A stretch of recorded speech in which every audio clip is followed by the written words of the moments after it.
Chapter 1274. Just as Mahel was doubting his life, in the venue a few corridors away, the remote projections of the Beyond Grade A members landed in their seats one after another, chatting in twos and threes. Another welcome party today? I remember the last newcomer was Aurora. It was only half a year ago. I don't know if you guys feel it, but the frequency of Beyond Grade as being born the past few decades seems to have increased a lot. Indeed.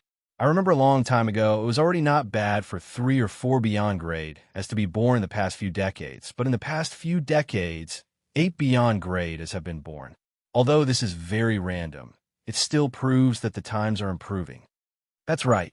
The population of the Galactic Society is increasing exponentially, and the research on the super system in the universe is becoming more and more complete. The Beyond Grade A seeds have also reached a critical point. With many factors, I feel that there will be an explosion of new Beyond Grade as. Before the start of the meeting, it was customary for the members to communicate. Everyone chatted casually, and it was a lively scene. Han Zhao's projection sat on the main seat and smiled at this harmonious scene. Looking at how clueless everyone was, Han Zhao's lips curled up. These people still did not know that something big was about to happen here today. At this time, someone suddenly changed the topic to Han Zhao. A few days ago, I received a warning from the Radiant Federation, strictly forbidding me from spreading ultimate knowledge in private. Your Excellency Black Star, are you aware of this? Hearing this, many people agreed, saying that they had also received a warning from the 3 universal civilizations. They all looked to Han Zhao. Han Zhao glanced at the direct members of the 3 universal civilizations beside him, nodded, and said, I had a talk with the heads of the 3 universal civilizations not long ago. They hope that I can rectify this situation and stop the spreading of ultimate knowledge in private. How did you answer? Manison asked calmly from the side. The 3 universal civilizations maintain the order of the Galactic Society. I will try my best to cooperate with their work without affecting the operation of the association, Han Zhao said with a smile. Manison snorted. He knew that with how slick Han Zhao was, he would not reject the 3 universal civilizations outright. The most likely scenario was that he would agree verbally. At this time, a direct descendant spoke. How do you plan to deal with this problem? I haven't decided yet. Do you have any suggestions? Han Zhao turned to look at him. I feel that one of the reasons for the private dissemination of ultimate knowledge is that the rules of the association are too lax. There are no clear restrictions on this behavior. I suggest that we improve the rules and severely punish those who disseminate ultimate knowledge. When the direct descendant spoke, the other normal association members all tacitly shut their mouths and exchanged glances. The interests of the direct descendants were different from those of normal Beyond Grade as. These were the 2 factions with the clearest boundaries. As the 3 universal civilizations became more and more dissatisfied with the actions of the Beyond Grade A Association, the differences between the 2 factions grew bigger and bigger. More than once, there were already people privately suggesting that Han Zhao kick the direct descendants out of the association. Han Zhao listened to the direct line speech for a while before suddenly interrupting him and chuckling. These suggestions are not bad. I'll consider them carefully. Let's leave this topic for the next regular meeting. After all, today is a welcoming ceremony. Don't get the priority wrong. He casually skipped this topic with a meaningful tone. This direct descendant Beyond Grade A was stunned. Hearing Han Zhao's subtle warning, he could only sit down sullenly. The other Beyond Grade, as on the other hand, were energized. Getting the priority right was basically saying who was the master of the association. It was a disguised warning to the direct descendants not to think that the 3 universal civilizations could order them around. With Han Zhao's vague reply, many people relaxed a little. Because Black Star's relationship with the 3 universal civilizations was not shallow, some people were still uneasy, afraid that Black Star would change the tough path of the Mecha Empire and compromise with the 3 universal civilizations. Seeing this, Kasui helped to smooth things over. The president is right. We're gathered here today to welcome the newcomers. Let's not talk about business. Hearing this, the atmosphere became cheerful again. Everyone tacitly changed the topic and guessed the newcomers' identities. Some people even started a bet out of boredom. After arguing for a while, someone found Han Xiao and joked, "President, the newcomer this time should be male, right? It can't be that a new beyond grade A officer has appeared in the Black Star Corps, right?" Han Xiao raised his eyebrows and smiled faintly. "I can only say, the newcomer this time is definitely someone everyone is familiar with." Everyone chatted while waiting.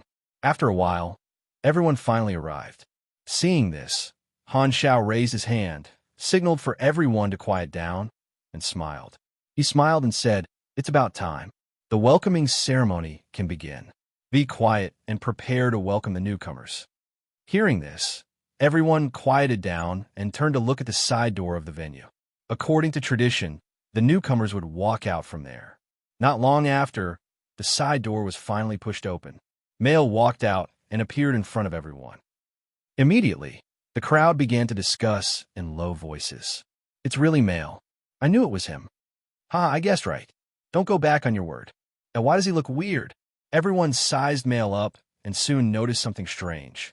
Male's face was dull, as if his soul had wandered out of his body. He did not move at all, as if he did not put anyone in his eyes. What's the meaning of this person standing there and not coming over? Why isn't he saying anything? Is he mute? Everyone was baffled. However, at this moment, another figure walked out from behind the door, followed by a second, a third. Soon, dozens of people walked out and squeezed Male to the side. What's going on? Isn't this the welcoming ceremony? Everyone at the scene was stunned and confused. This time, Han Xiao smiled and slowly said, "Don't be surprised. There's no need to be surprised. These people are all newcomers to the association. Everyone, please welcome them." As soon as he said that, everyone was dumbfounded, with "Are you King" kidding expression. Even the direct members of the three universal civilizations who were watching silently widened their eyes in shock. Without any prior notice, they had thought that today was a normal welcoming ceremony. They did not expect such an unexpected situation to occur. Every welcome party was specially held for one person. When had they ever accepted so many newcomers at once? Furthermore, since when were there so many new beyond grade as in the universe? This number was almost 1/3 of the association. This was simply impossible.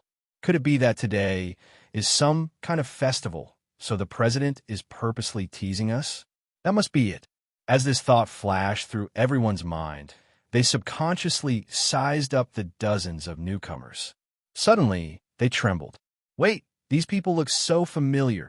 They're the primordial ones? How is that possible? The primordial ones have been dead for so many years. They must be pretending to be like this. Oh my, they look exactly the same. Their disguise skills are too good." Everyone hurriedly went online to search for information about the primordial ones. When they matched up with the revivers present, they could not help but be surprised. Manison frowned and looked at Han Xiao. "What do you mean by this? Deliberately finding a group of people to pretend to be the primordial ones and even asking them to join the association? What are you doing? You think it's fake too?" Han Xiao glanced at him and was not surprised. After all, in the eyes of those who did not know, this was too unbelievable. Any normal person would be suspicious. He slowly stood up and looked around at the audience. The smile on his face gradually widened as he said, resolutely, "I know everyone has doubts, but the group of people you see are the beyond grade as who existed in history. They rose from the grave of time, brushed away the dust of history, and came back to life. In the end, they decided to join the association and shine for the entire beyond grade A class." As soon as he said that, the place fell so silent that one could hear a pin drop. All the beyond grade as present were stunned. Their faces were filled with "You're King kidding me." Only one person was an exception. Kasuyi was so excited that his entire body was trembling. He was another person who knew about the Sanctum revival, so he immediately connected the dots. Could this be the result of Black Star disappearing for 4 months? Tell me, is this true? Kasuyi turned his head and stared at Han Xiao. He could not wait to know the answer, afraid that this was just a joke. Han Xiao looked back at him with a tacit understanding and slowly said, "I swear on my promise. I swear on my reputation that I'm not joking with anyone today." At this moment, ecstasy, shock, admiration, and other emotions exploded in Kasui's heart. At this moment, there was only one thought left in his mind: Black Star. He succeeded. At this moment, Baiger, who was the leader, chuckled and stepped forward. He met everyone's bewildered gazes and said calmly, "Juniors, the times have changed." As soon as he said that, dozens of beyond grade as soared into the sky.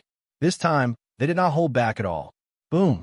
With a loud sound, the ceiling of the entire venue was suddenly blown away, and the ground and walls cracked inch by inch. A huge pressure suddenly swept across the entire planet. At this moment, all the living beings on planet Finn were pressed to the ground by the pressure, and an ear-piercing alarm rang through the sky. The beyond grade as present were all remote projections, so they could not feel the impact on the spot. However, everyone had an office on planet Finn. Almost at the same time, everyone received an emergency detection report from the office. Every radar detection showed dozens of beyond grade A energy sources, and the targets were these dozens of people. There was no better evidence than this. At this moment, all the members present had a drastic change in expression. They were in disbelief and shock. This is actually true? The primordial ones are really alive? How is this possible? Everyone was stunned. An irresistible impact instantly shattered their worldview, leaving only endless confusion. At this moment, there were almost no words that could describe the shock in their hearts. Even Manison was stunned for a few seconds. He suddenly turned around and stared at Han Shao. "What did you do? How did they come back to life?" Everyone seemed to have woken up from a dream, and their shocked gazes landed on Han Shao. These revivers were all recommended by Black Star to join the guild, so he definitely had something to do with it. He definitely knew all the details. "Black Star, what's going on? Answer us. Say something." One after another, they could not wait to know the answer. Looking at the excited crowd, Han Shao smiled and slowly opened his mouth. Finally, the truth was revealed. In this world, there's a special information form phenomenon called sanctum revival. As long as you step into the beyond grade A realm, you'll be able to leave a record. Even if you die an unnatural death without leaving anything behind, someone else can trigger this phenomenon and come back to life. There's only one chance for this, and it's equivalent to giving all beyond grade as a second life. I'm using this phenomenon to revive them in the grave of history. After receiving an affirmative answer, everyone was stunned. Then, shock and ecstasy exploded in everyone's minds. There's actually such a miraculous phenomenon in the universe that works on beyond grade as. Could it be another space wonder? Everyone realized that this was a blessing for the entire beyond grade A realm. If they had heard of such a thing, they would most likely have scoffed at it and would not have believed it. However, with a living example in front of them, it proved that Han Shao was not lying. The next second, the way everyone looked at Han Shao changed. Black Star had revived so many primordial ones, which meant that he had grasped how to use it. He had mentioned the mechanism, but did not explain how to use the sanctum revival. So, for now, Black Star was probably the only way for them to enjoy the sanctum revival. Thinking about it from another perspective, Black Star had only been the president for about half a year. Logically speaking, he should have grasped the sanctum revival method long ago. If he had not become the president, he might have kept his secret.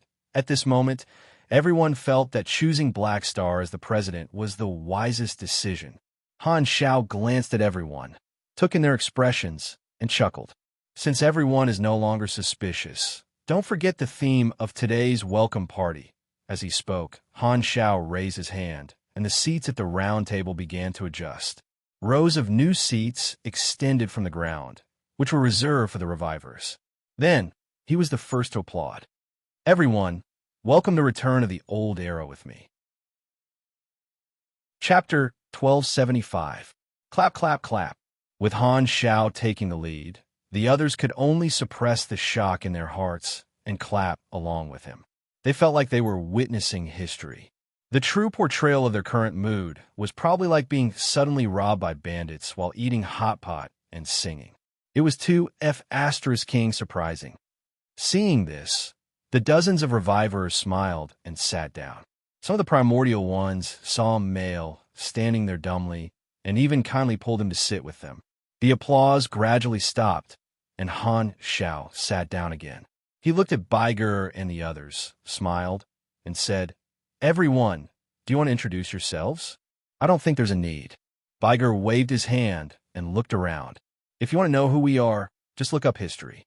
Everyone nodded subconsciously. The primordial ones were extremely famous, and almost every beyond grade knew their names like the back of their hand. There was indeed no need to introduce them. This time, Dylan raised his smooth, white chin slightly. "Although I'm not a primordial one, there shouldn't be anyone here who doesn't know me, right?" Everyone turned to look at him.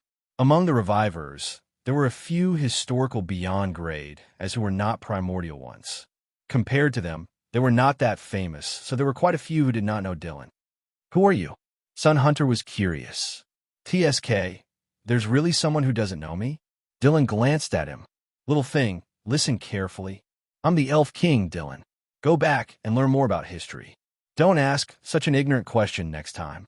Sun Hunter was stunned for a moment before flying into a rage. "Do you know how to speak?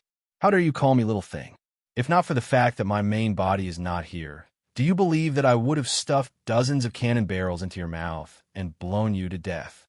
On the other side, many mages were shocked. "So it's the famous Elf King in the history of magic. It said that you opened up a new path and created a special elven spell system. It has been passed down to this day and has become a mainstream spell system of the elves. Unfortunately, due to your sudden death, some profound secret techniques have been lost forever. I hope to have a chance to learn from you in the future." Austin could not help but express his goodwill. A mage's desire for spells was like a mechanic's curiosity for technology. Hearing this, Dylan lowered his head and scratched his nails. He pursed his lips and said, "It depends on my mood. I usually don't like to communicate with untalented mages, but if I'm in a good mood, it's not impossible to be lenient." Austin's expression froze, and he shut his mouth in embarrassment. The other mages who wanted to make friends with him also shut their mouths when they saw this. They did not want to be snubbed. Seeing this, many people looked at Dylan in realization. It turned out that this person's words were so strange. No wonder he died so miserably in history. He deserved it. Seeing that the atmosphere had become a little strange, Baiger changed the topic and said with a smile, "I have to say, this association is quite well done. In our era, there was no such good environment.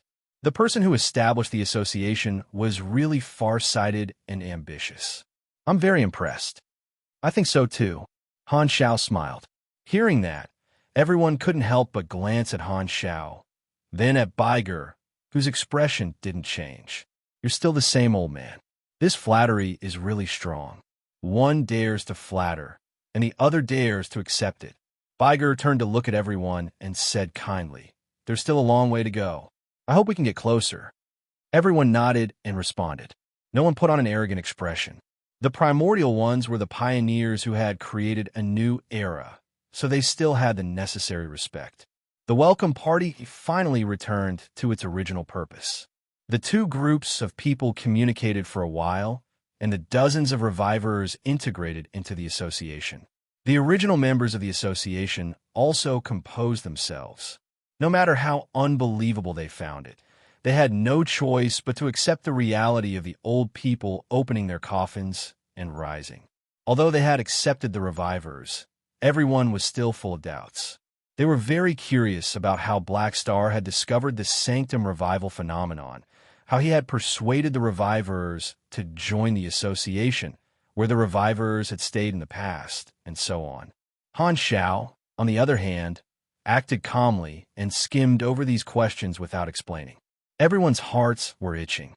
Their impression of Han Xiao became even more mysterious, and their attitude toward him became more and more respectful. No one knew how much power Black Star still had hidden under the water. They only felt that it was unfathomable.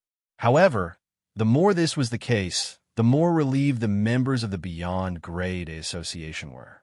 In the past, for the protection and resources of the association, everyone had obeyed the rules and listened to orders. Now, there was an even more important reason. The Sanctum Revival gave everyone confidence. Originally, some people were still worried about the warning of the three universal civilizations, but now that their mentality had stabilized, their fear of the three universal civilizations instantly disappeared. While everyone was chatting, Manison was silently watching from his side, his heart filled with shock. Black Star, so this is the trump card you prepared. Beautiful. The significance of the Sanctum Revival to us is extraordinary. Not only will it increase the confidence of the members to face risks, but it will also strengthen the cohesion of the association. The group will be unprecedentedly united. Furthermore, reviving the past beyond grade, as is another way to quickly replenish fresh blood. This is much more efficient than waiting for new beyond grade as. The strength of the association will expand in a short period of time and be reborn, breaking through the safety line set by the three universal civilizations. They will have to think twice before making a move. This way, I won't have to take the risk of releasing the artificial intelligence virus. Manison secretly heaved a sigh of relief. He had always been worried that Black Star's peaceful path would become the basis for the three universal civilizations to make a move.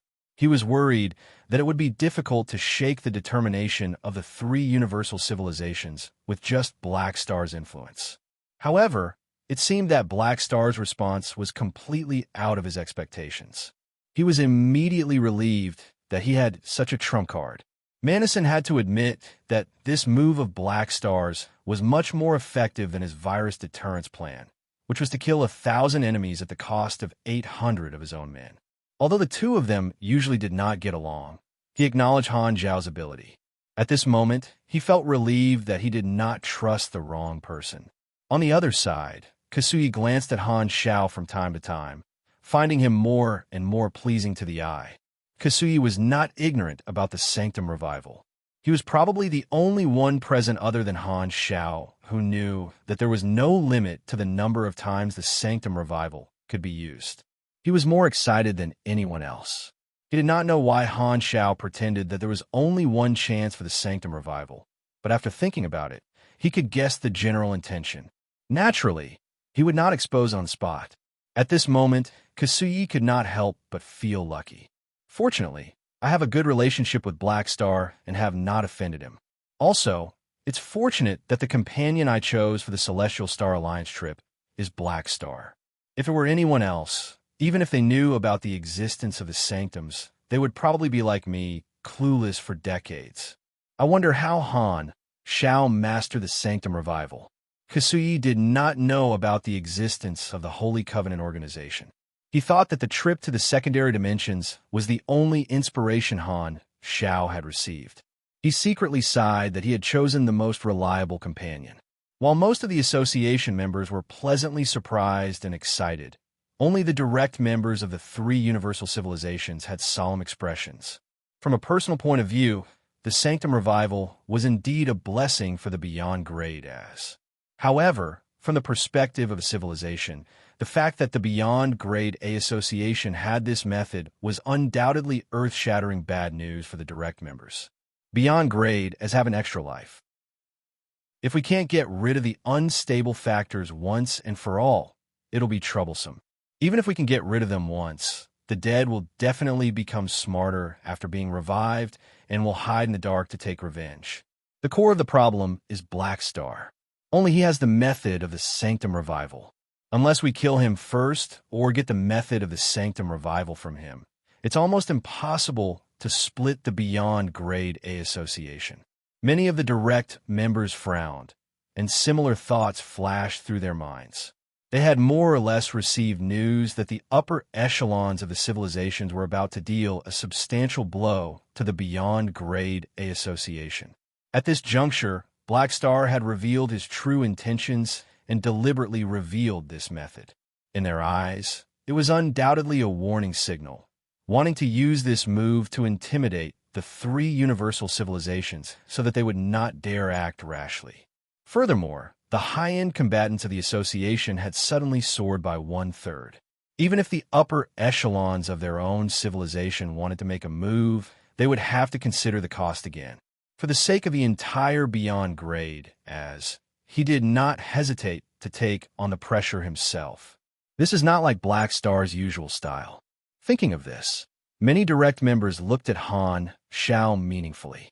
Han Xiao also noticed the gazes of these direct members. His face was calm, and he smiled at his heart. The calamity of the supers was inevitable. Sooner or later, the conflict would erupt. Although he had now become the detonator of the calamity of the supers, his fundamental goal had never changed. One was to find a way to make the three universal civilizations hesitate and stabilize them. This way, he could control the intensity of the conflict between the calamity of the supers and preserve more strength to deal with the World Tree War that would come at any time. Another goal was for his own sake. His position would only be more stable if he mixed well with the entire class. I've finally taken this step. There's no turning back. I can only guide the torrent of the times and keep rushing forward. All kinds of thoughts flashed through his mind. Han Xiao calmed himself down, clapped his hands, and interrupted everyone's conversation. Now that everyone knows each other, there'll be plenty of opportunities to interact in the future. Let's end today's welcome party here. In the next regular meeting, we will discuss the allocation of resources and help these seniors build their forces. Everyone nodded and had no objections. With a large group of beyond grade, as a portion of the benefits would definitely be taken away. However, because of the existence of the Sanctum Revival, almost everyone had made the decision to deepen their relationship with Han Xiao. Han Xiao's authority in the association had already expanded to the extreme, and he basically meant what he said. All right, let's end the meeting today. Han Xiao smiled, directly deactivated the remote projection, and disappeared. Seeing this, everyone dispersed with their own thoughts.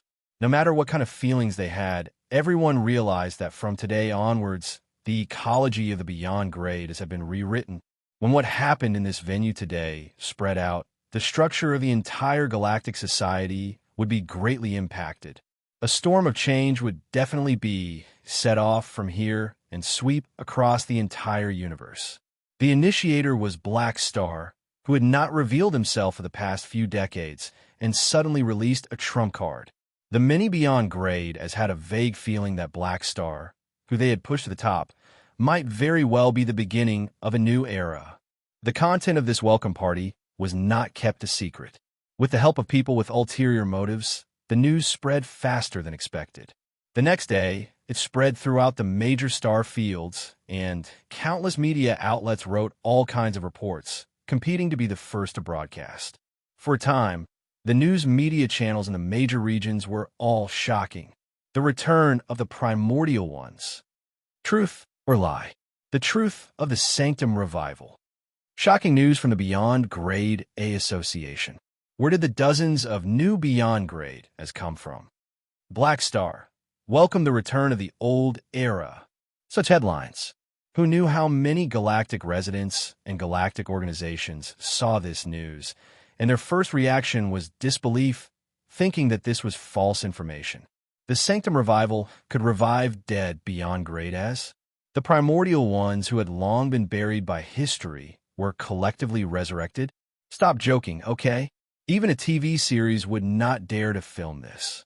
However, a few days later, as the Beyond Grade Association members personally admitted the authenticity of the news, the entire galactic society was dumbfounded. Was this really true? The historical figures in the textbooks came back to life? If I'm not crazy, then the world is crazy.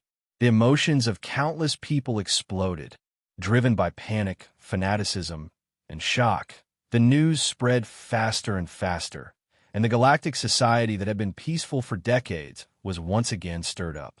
Be it ordinary people or supers, civilizations or civil organizations, almost everyone vaguely saw a storm brewing rapidly, and they all had the same strong premonition. This universe seemed to be about to undergo a great change. Chapter 1276. Thanks to the emergency report from the direct Beyond Grade, as after the meeting ended, the three universal civilizations already knew about the revival of the primordial ones before the public opinion even exploded. When this report was sent to the table, the three highest leaders were all shocked. They hurriedly contacted each other and called for an emergency meeting. In the highest conference room, the projections of Bruce, Lewis, and the ethereal Pope were at different ends. Beside them sat the upper echelons of their respective civilizations who were qualified to participate in the meeting. The core leaders of the three universal civilizations were gathered, and the atmosphere was extremely solemn. Reviving historical beyond grade, as Blackstar actually has such an unbelievable method. He hit it so well and only showed it now in a high-profile manner. He did it on purpose. Marbru's expression was grave, and he was both shocked and furious. He had already tried his best to take Blackstar seriously, but he did not expect to still underestimate him. As a leader of the hardline faction, seeing Blackstar suddenly take out such a trump card that could shake the structure of the universe, his anger could not be quenched. He thought that this ally of his had completely broken free from the dynasty's control. Lewis said with a deep voice, "That's right. Blackstar's been planning this for a long time. He might have been just waiting for an opportunity. Now that he sensed the risk, he decided to use this trump card to disrupt all of our arrangements." The ethereal Pope frowned and said, "The situation is not good for us. The return of some historical beyond grade has increased the strength of the association by about a third. If we use the original plan to eliminate the beyond grade, as the price will increase exponentially, and it will probably shake the order of the entire galactic society. Furthermore, this is only the first batch of revivers. Blackstar can revive more people." The three of them were all shocked and furious. Their plan had already entered the preparation stage, but the sudden situation brought by Blackstar gave them a fright. They had no choice but to stop all of their current actions and discuss countermeasures.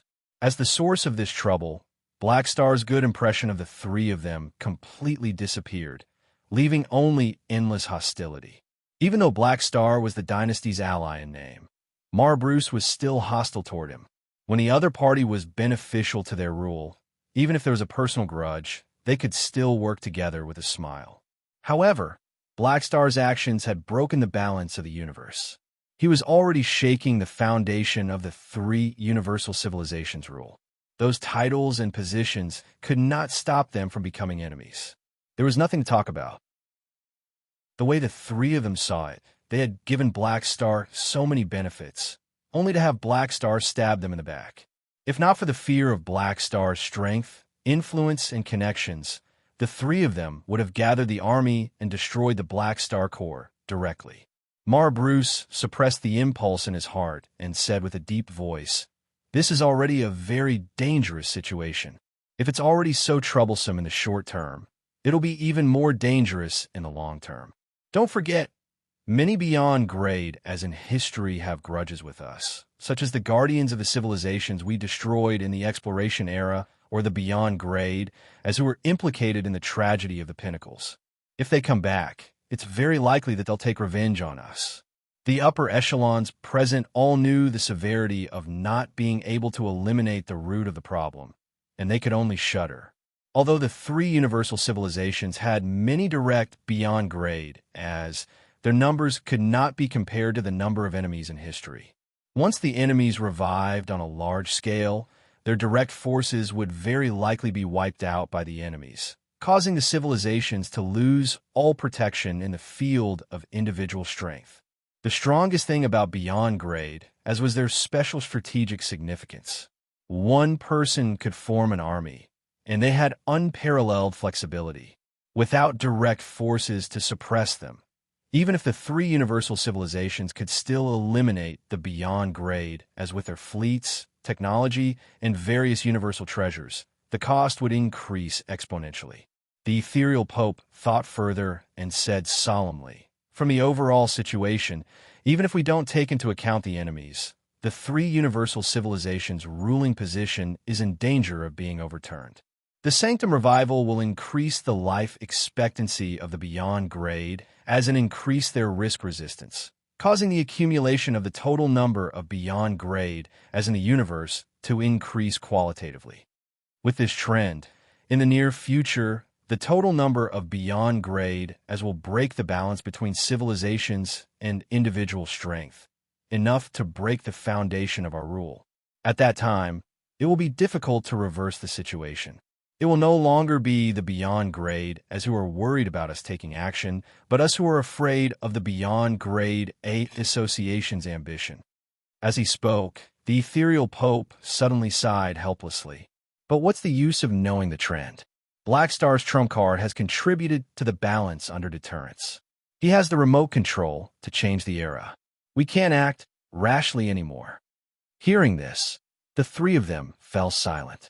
The current situation was like a nuclear deterrent, and the three universal civilizations no longer dared to fall out with each other. Even though their civilization was extremely powerful, in the face of such an unexpected situation, the three of them still felt helpless and became more and more annoyed with Han Xiao. There seems to be only one solution, and that is for us to control the Sanctum revivals. The only thing we can do now is to negotiate with Black Star as soon as possible and figure out his plans. The three of them nodded and reached a consensus, secretly regretting it. When the hard-hearted Mecha Empire led the association, they did not act rashly and waited for Black Star to take over. However, from the looks of it now, Black Star was more dangerous than the Mecha Empire. He had hidden himself too deeply. The Mecha Empire's path was two polar opposites, and Black Star's path was one of deterrence, which did not have much of a negative impact on the development of the Beyond Grade as. Instead, it was almost only beneficial, which was much more unsolvable than the Mecha Empire's method of mutual destruction. If we had known earlier, when the Beyond Grade A Association was first established, we would have. Sigh, what's the use of knowing earlier? We were not the ones in charge back then. Just how big of a mess did our predecessor leave for us? Bruce could not help but think of the warning he had heard from Unravel decades ago. Be careful of Black Star, he's 100 times more dangerous than the Mecha Empire. At this point, he could only sigh and say as expected. Without any delay, the three of them directly dispersed all the upper echelons, sent out an invitation, and prepared to have a private talk with Han Xiao.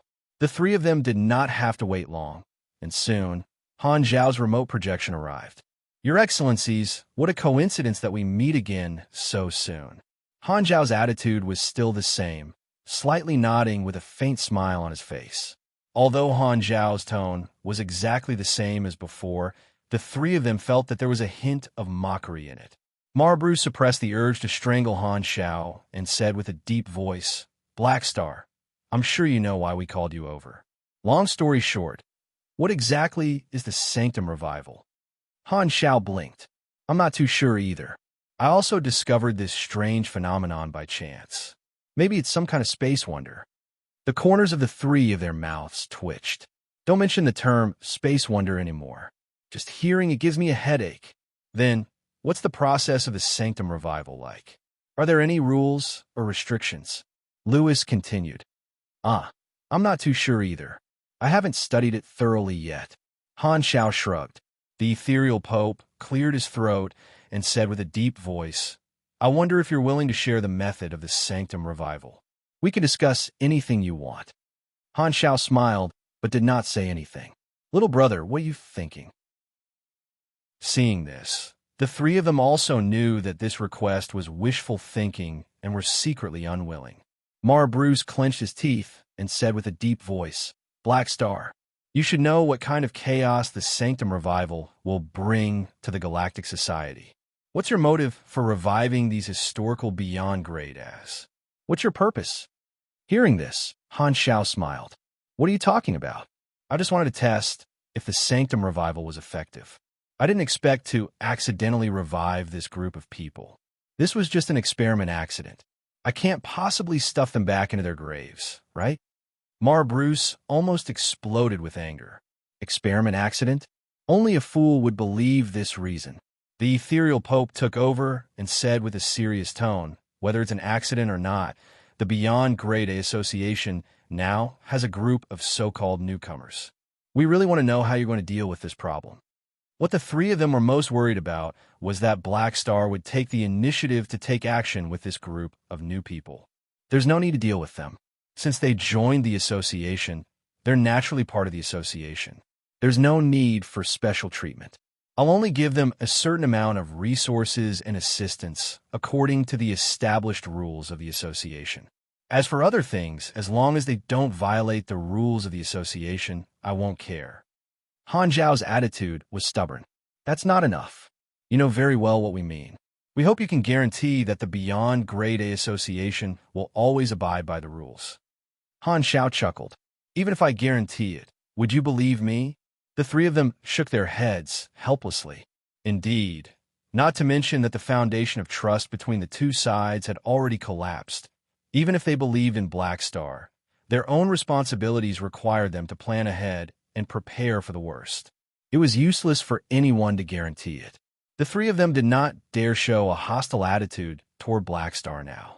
In the past, although Black Star had a huge family business, he was still eating from them. However, it was different now.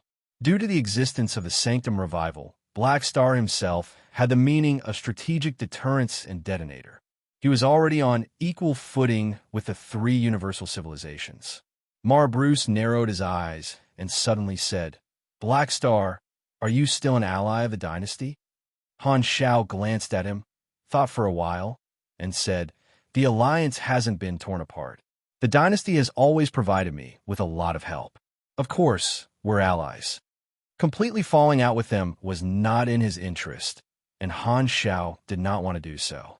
Marbru's eyes flashed. "Then I want to cooperate with you. Since you have the means of the Sanctum Revival, I hope you can revive God or the other Beyond Grade as of the dynasty." "I'll think about it." Han Zhao raised his brows and said, of course, it was impossible for him to revive the direct members of the three universal civilizations. Seeing this, the three of them knew that it was impossible to get anything else from Han Zhao, so they could only hold back their dissatisfaction and end the communication. In the huge room, the three of them looked at each other and fell silent. Mar Bruce pondered for a while before saying, "The original plan for the cleansing should be canceled. We need a new response plan. I have roughly 3 ideas. One is to start with Black Star, use spies to infiltrate and find a way to get information on the Sanctum Revival. The second is to divide the association, rope in some revivers, and try to ask them about the Sanctum Revival. As for the third," as he spoke, he glanced at the two of them and seemed to hesitate for a while before continuing, "We should form a joint research team. We should independently study the secrets of the Sanctum Revival. I believe that Radiance and Ethereal are not completely ignorant of this. They both have some information." The other two were stunned, paused, and slowly nodded. The three universal civilizations came from the exploration era, so they naturally knew something about the sanctums. The direct Beyond Grade, as would occasionally receive some inspiration and leave some vague information. Furthermore, due to the rumors among the primordial ones during the exploration era, this was not the first time the three universal civilizations had heard of the revival of Beyond Grade as. When they learned about the revival of the dead, they immediately thought of this confidential information that could not be verified. This relevant information was all high-level secrets of the three universal civilizations, and they only wanted to study it themselves. However, because the information was extremely incomplete, the research had been progressing slowly without any clues. Most of the projects had been stopped long ago, and even the authenticity of this information was suspected. Now that the situation had changed, and the foundation of the three universal civilizations rule was threatened, Mar Bruce felt that now was not the time to hide. "I suggest that we share all the relevant secrets, piece together the clues we have, and study the so-called Sanctum Revival together. Only then will we have a small chance of making progress in a short period of time." After hesitating for a while, Lewis slowly nodded. "Looks like this is the best way for now. Let's do it." The ethereal Pope nodded, indicating that he agreed. Suddenly, he changed the topic and said, "In the short term, the possibility of us solving this problem is very small. However, in the long term, although we can't stop the revival of the historical Beyond Grade, as it's not impossible to suppress the number of Beyond Grade as. We can't stop the revival of the dead, but we can reduce the number of new Beyond Grade as and stop them from growing endlessly." "You mean," the other two's eyes flickered, The ethereal Pope's eyes flickered with an inexplicable light as he said in a low voice, "The birth of the beyond grade as comes from the universe. The birth of beyond grade as comes from the huge base of supers in the universe. If we wipe out the calamity grades with potential, causing a gap in the superclass, or even cutting off the inheritance of super knowledge at the bottom level, we might be able to make the beyond grade as lose new blood." Hearing this, Bruce and Lewis were shocked. They could not help but be shocked by the ethereal Pope's generosity. Supers had always been an important part of the Galactic Society, but this was to uproot the supers and remove the firewood from the bottom of the cauldron. Even with their knowledge, they felt that this idea was too crazy. However, if only the advanced civilizations could nurture supers in the universe, how stable would the security be? How solid would the foundation of their rule be? The two of them could not help but imagine that scene. They had to admit that this blueprint was indeed tempting, and they were a little tempted. At the same time, in the Army Commander's personal machinery factory in Black Star Palace, Han Xiao put away the communicator, recalled the conversation with the leaders of the three universal civilizations, and exhaled softly. The balance has been formed. The three universal civilizations should have given up on the idea of a great purge. They'll most likely wait and see for a while and won't flip the table. This way, the intensity of the calamity of the supers is temporarily controlled, but I don't know how long it will last. Han Xiao nodded. The appearance of the revivers in advance, the exposure of the sanctum revival. The butterfly effect he brought would definitely change the course of the calamity of the supers, and it would not develop like in his previous life. However, he could not be sure to what extent the calamity of the super storyline would change, so he could only improvise. P.S. Book, The Imperial Teacher of Great Sway, written by the author. Just look at the title of the book. Those who like historical novels should take a look. Chapter 1277. Although we haven't completely shed all pretense of cordiality, our relationship is almost frozen. Han Xiao stroked his chin and thought to himself. Although the storyline had changed, he had predicted the actions of the three universal civilizations. The three leaders naturally had the intention of negotiating with him. However, Han Xiao had no intention of negotiating at all. The fundamental conflict was already on the surface, and if he did not resolve this, negotiations would be useless. The result of the negotiation that the three universal civilizations wanted was nothing more than for him to not revive historical beyond grade, as at will, the targets of revival had to be selected by them, and the number of revivals could not exceed a certain number. In short, he was not allowed to use the sanctum revival at will, which was the most in line with the needs of the three universal civilizations.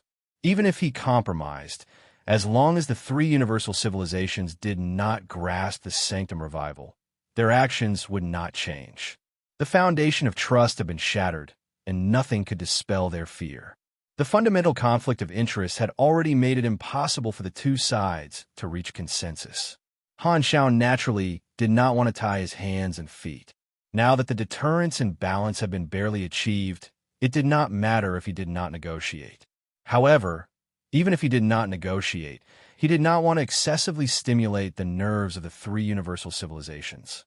When the Holy Covenant revived a new beyond grade A in the future, as long as the three universal civilizations did not take any further action, he did not plan to expose it. The three universal civilizations have turned against us.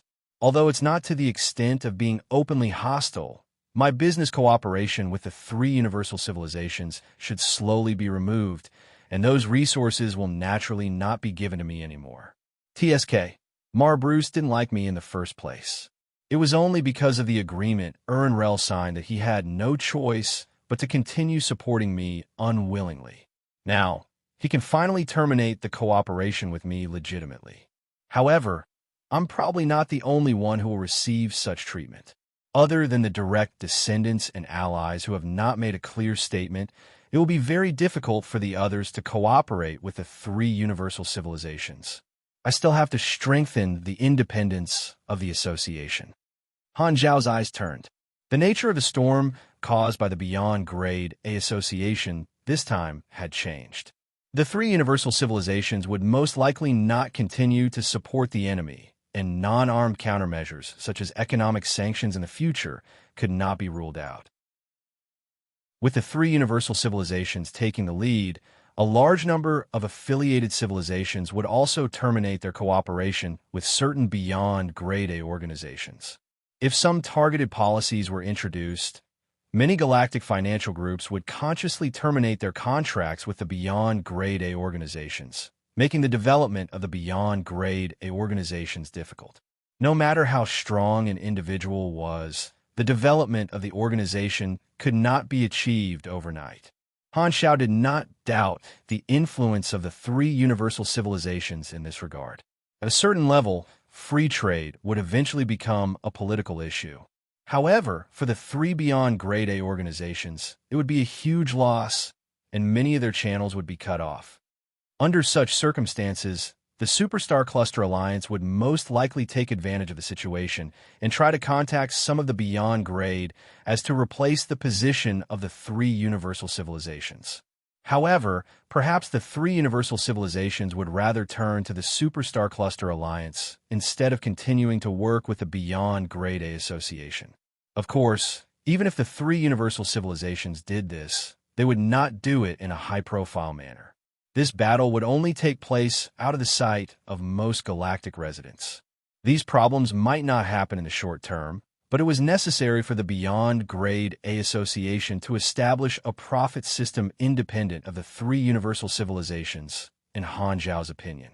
The current interest system could only be considered a half-finished product, and it still needed to be further improved. Countless organizations have contacted me over the past few days to ask about the Sanctum Revival. These are all resources that can be used. Han Xiao scratched his chin thoughtfully. To ordinary people, although the Sanctum Revival was magical, it had little to do with them. However, the financial groups with a better sense of business were requesting further cooperation, thinking that this was a huge business opportunity. In Han Zhao's opinion, these were all cornerstones that had been delivered to his doorstep. The various financial groups had always been important partners of the Beyond Grade A organizations. However, if the three universal civilizations adopted economic sanctions in the future, these financial groups will be stuck between the two camps and would have no choice but to choose. However, during such an emergency, Han Xiao did not want to explain the risks to the investors. He planned to let the association deepen its cooperation with these financial groups and not let them run away. If economic sanctions were really imposed one day, these financial groups would either continue to provide benefits for the association or cut their meat and withdraw. In short, they would not be allowed to leave unscathed. They would all be cut like leeks. If they lost the peaceful environment, they could only take more radical measures. With the association's power, they should be able to ensure that the bankers could collect their debts smoothly. On the other hand, for some organizations that had Beyond Grade as, or once had Beyond Grade as, the Sanctum Revival was more important. Among them, Han Xiao paid the most attention to the descendants of the various Beyond Grade as. During this period, many people had tried to contact him, expressing their desire to revive their ancestors. The descendants of the historical Beyond Grade as are both a medium source and a high-value talent pool. The Sanctum Revival is a rare commodity in my hands. I can exchange some things with these races, Han Xiao whispered. Reviving a dead Beyond Grade, it would most likely only earn the other party's gratitude. But if others requested to revive a target, they would be able to obtain more substantial benefits from them. As the saying went, where there was demand, there would be a market. In Han Zhao's opinion, this might be the correct way to open the Sanctum Revival. However, he was only thinking about it now. To maintain a sense of mystery, it would be vulgar to talk about money. It was not the time yet. Han Xiao wrote and drew on the memo, recording his thoughts one after another. The president was in charge of guiding the development of the association, so he had to consider all aspects and prepare early.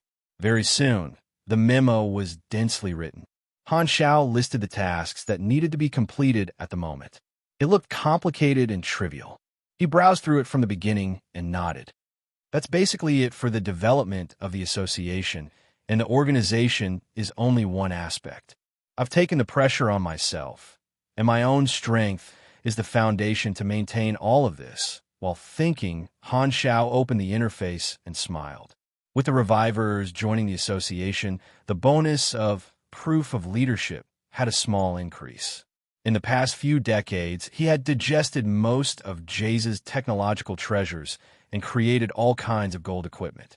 He had already walked very far on the path of God's trait transformation. The machinery God's trait transformation had already reached the peak of LV 15, and he had used a lot of mission completion cards. The Void God's trait transformation had also reached LV 9, which was also a very high level. The bonuses brought by the two increased his energy rank by thousands of ona. At the same time, when the machinery God's trait transformation reached the 15th level, it brought about additional enhancements, such as obtaining the first sanctum fragment and increasing the chances of forming a unique talent by 15%. However, unlike the previous two times, this time, the unknown talent was finally activated and turned into a new talent, Mechanical Divinity. This was a special reward for reaching the peak of the machinery branch.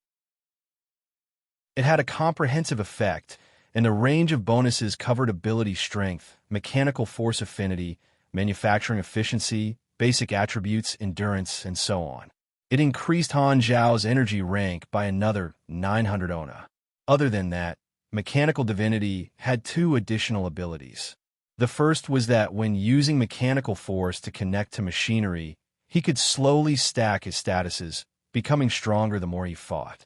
The second was that during the next promotion, he would obtain an additional life level leap.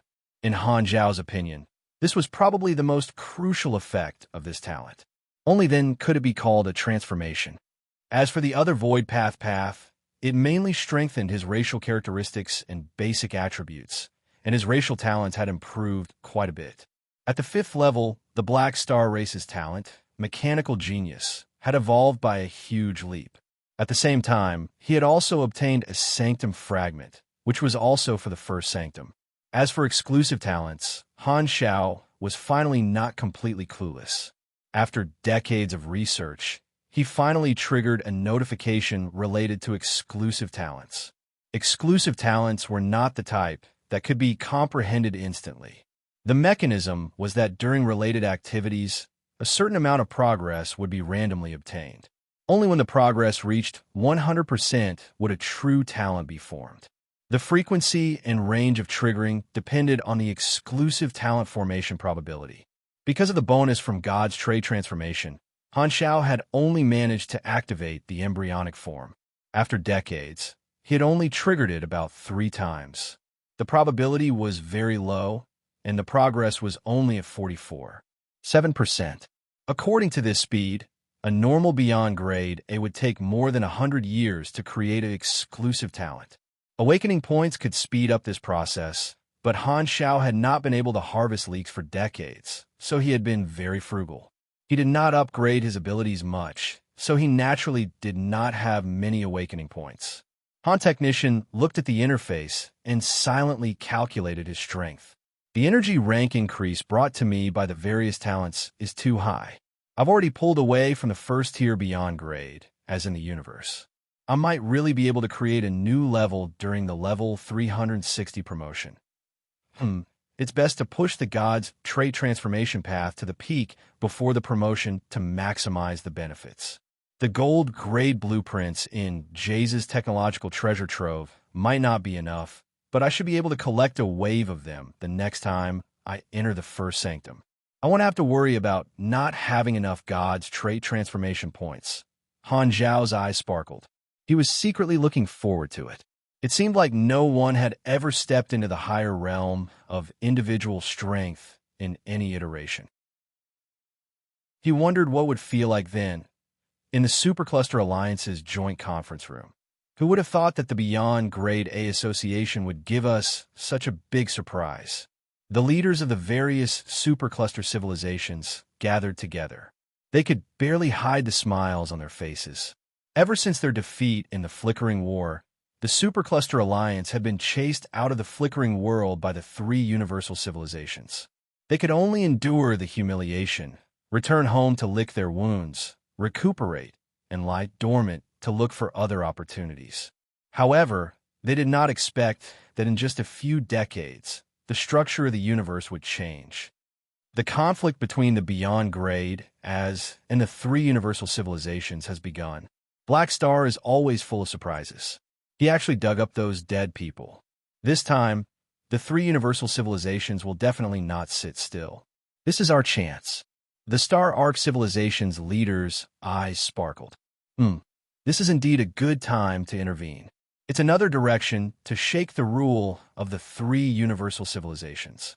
We can improve on the basis of the original plan, someone said with a smile. Even while recuperating, the Supercluster Alliance had not been idle. They had always been planning to create some trouble for the three universal civilizations.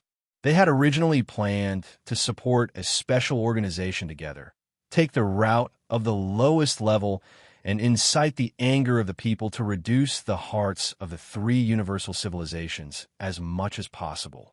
This would slightly shake the rule of the three universal civilizations.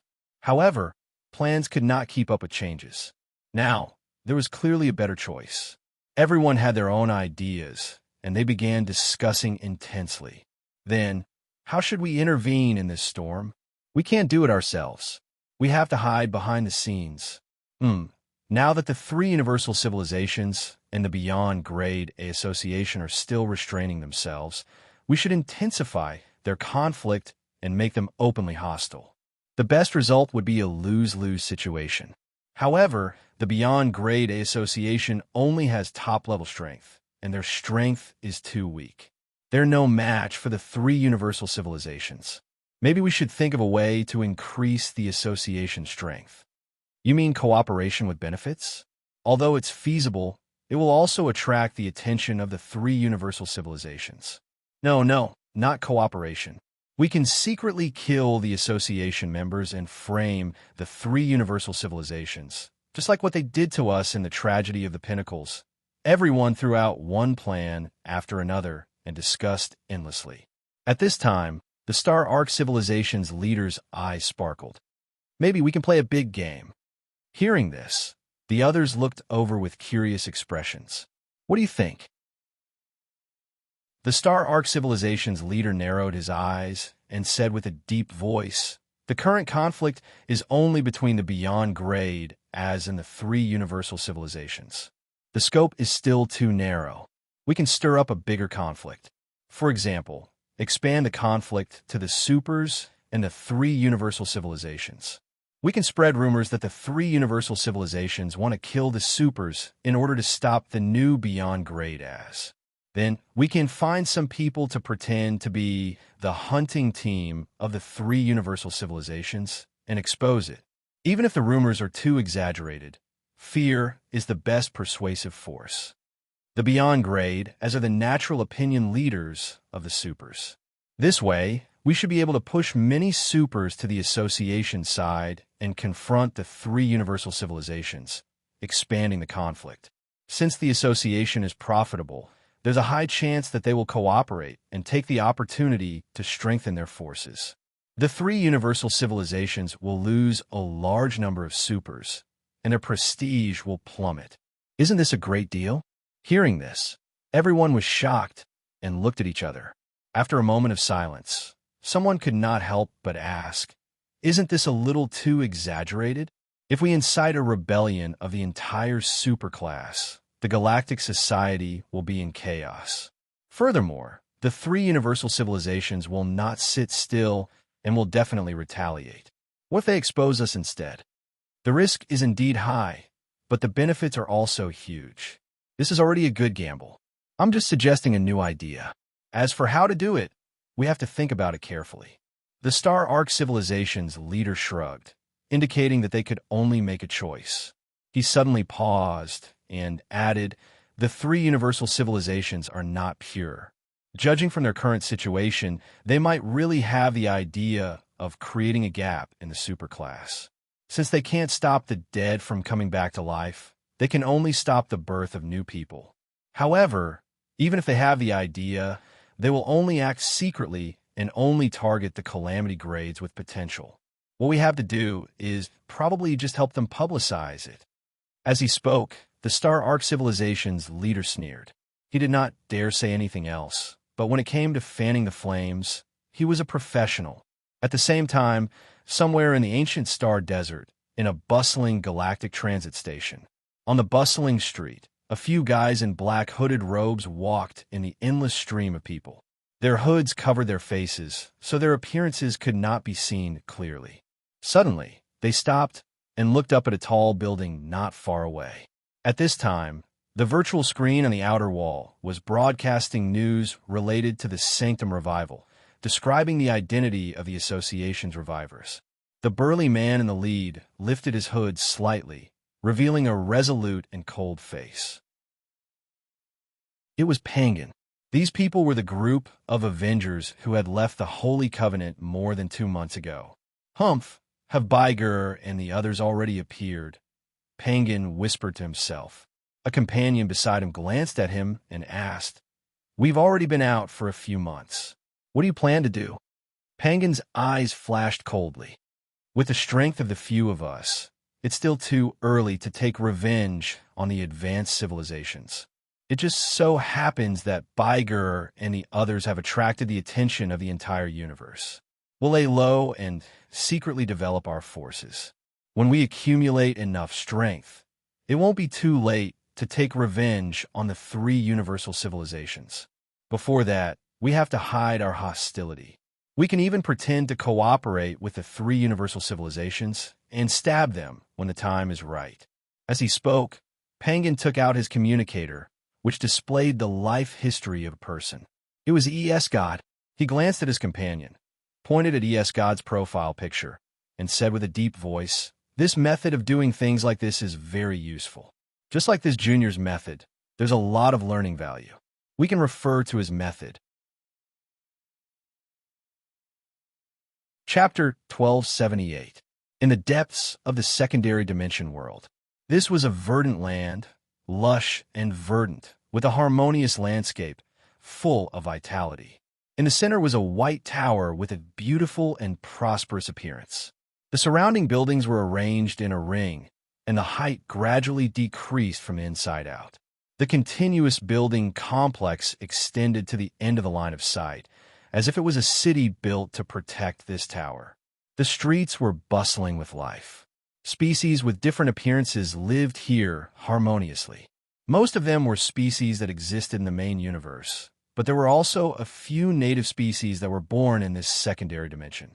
Although there was a sun, a moon, and thousands of stars in the sky, if a beyond grade A was here, they would be able to see the magic patterns flickering.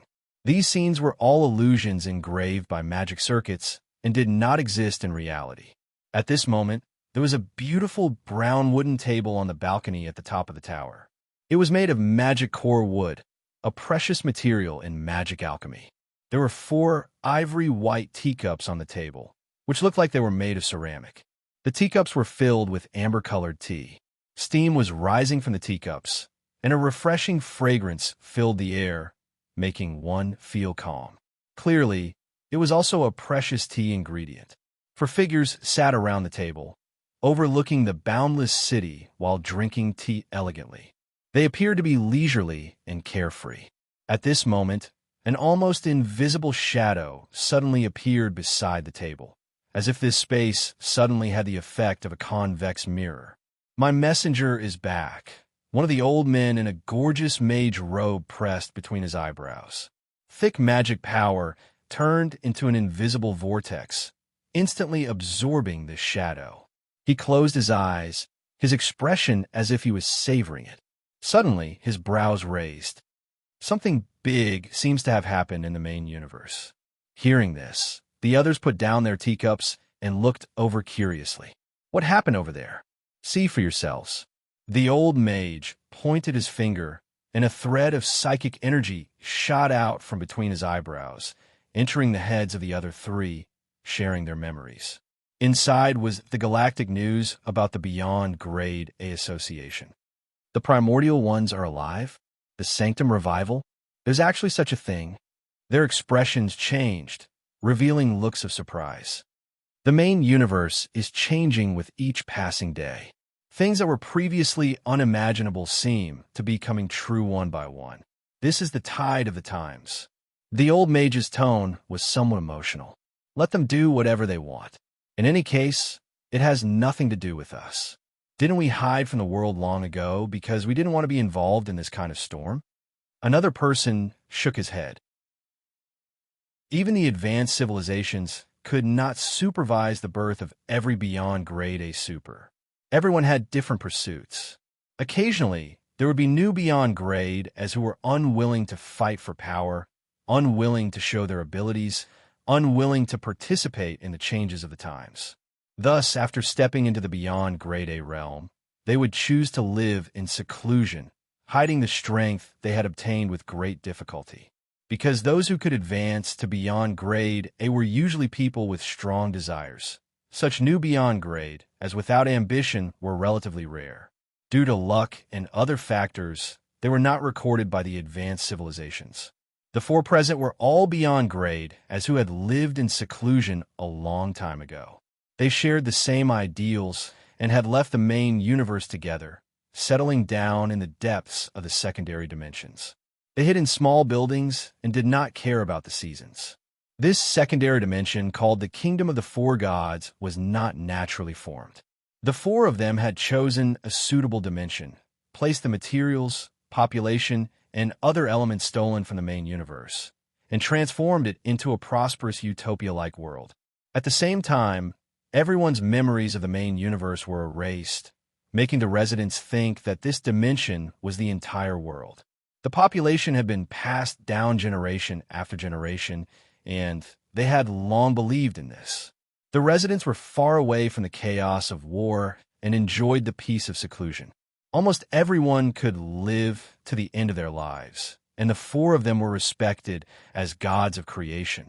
The old mage shook his head. Although that's the case, the Sanctum Revival is worth our attention. Sooner or later, we will decline. If we can get a second life, we can continue to exist. When we left back then, we didn't want to go back. Are we going to break our vow now? Some people were hesitant. They were used to staying in here and had some fear of going out. They instinctively felt repulsed. The old mage stroked his long beard and hesitated. Let's wait and see. Now is not a good time to go back. When everything is settled, it will be the right time. At that time, we can have a chat with that junior called Blackstar. Even the secluded beyond grade, as could not help but be attracted by the Sanctum Revival. It was not just the four of them. Similar things were happening in many corners of the secondary dimension world. The Sanctum Revival was like a deep water bomb, flipping up the sand in the depths of the sea, causing some existences hidden in the shadows to enter the range of sunlight. Invisible undercurrents surged in unknown corners. Central Galaxy, Arcane Church, Temple of 10,000 Gods. The hall was filled with statues of gods of all shapes and sizes. Some were majestic and heroic, some were otherworldly, and some were indescribable. The only thing they had in common was that they were all lifelike. There were statues of gods of all the religions in the universe, and there was a complete variety of them. God's chosen Wernos stood in the middle of the hall, praying with his head lowered. The silver-gray priest robe on his body fluttered without any wind, and colorful spiritual halos flew around his huge body. Upon closer inspection, these spiritual halos seemed to contain lines of divine proverbs. At this moment, a priest walked in with an upper echelon of the arcane church. "Your Excellency, the Pope needs your help." The upper echelon of the arcane church placed his hand on his chest and bowed respectfully. Wernos stopped praying and said without turning his head, "Speak." "Okay, because of the Sanctum Revival, we have reached a new cooperation agreement with the Dynasty and Radiance. We plan to form a joint research team to study the Sanctum Revival phenomenon on our own. We plan to build a secret research institute in the desolate universe area between the three territories. The Pope wants to invite the gods over." "Sure." Wernos turned his head and pointed at a statue that looked like a sword-wielding angel. This was a god worshipped by a large religious sect called Babroi. In the mythology system of this church, the clergy of this god was equivalent to a combatant. At this time, an invisible energy spread out, and the statue suddenly shook. A white gold light shot out from inside. The moment the light left the statue, the lifelike feeling of the statue disappeared. It suddenly became lifeless and lifeless, without any spirituality. The platinum-colored spirit light fused into Werno's body. The next moment, with a whoosh, an illusory figure suddenly grew out of his back, as if it had broken out of his body. This phantom had a pair of glowing wings and held a gorgeous longsword. It had the same appearance as the statue, but its size and appearance were exactly the same as Werno's. It was like the product of the two of them combining. At this moment, this phantom only extended its upper body like a sibling. It used its hands to support Werno's broad shoulders and was trying its best to pull itself out of Werno's body inch by inch. In just a few seconds, this sword-wielding angel version of Werno's successfully separated from his main body. It flapped its wings and floated in the air, scattering platinum liquid energy all over the ground. Its body quickly turned from an illusion to a physical body. Its aura was strong, and it emitted the energy fluctuations of a high level beyond grade A. The two figures stood side by side, like different versions of the same person. At this moment, Werno's slowly spoke. "One god is enough. But Broy is qualified for this mission. Bring him over." "Okay, I'll bring him over. Thank you for your gift." The upper echelons of the arcane church nodded again. No matter how many times he saw this scene, he could not help but exclaim in admiration. This was the guardian of the arcane church, the strongest person recognized by the entire universe for many years, the legendary god's chosen, who could enlighten the gods. One person, and he was the gods. This was not just a personal ability. One of the core universal treasures of the arcane church had also merged into Werno's body, creating the title of God's Chosen. At this moment, Werno saw that the other party had not left. "Is there anything else?" The upper echelons of the arcane church came back to their senses and hurriedly said, "There's one more thing. The Pope asked me to ask." "Ask away." The upper echelons of the arcane church hesitated for a moment before carefully saying, "The Pope wants to know, are you confident in killing Black Star?"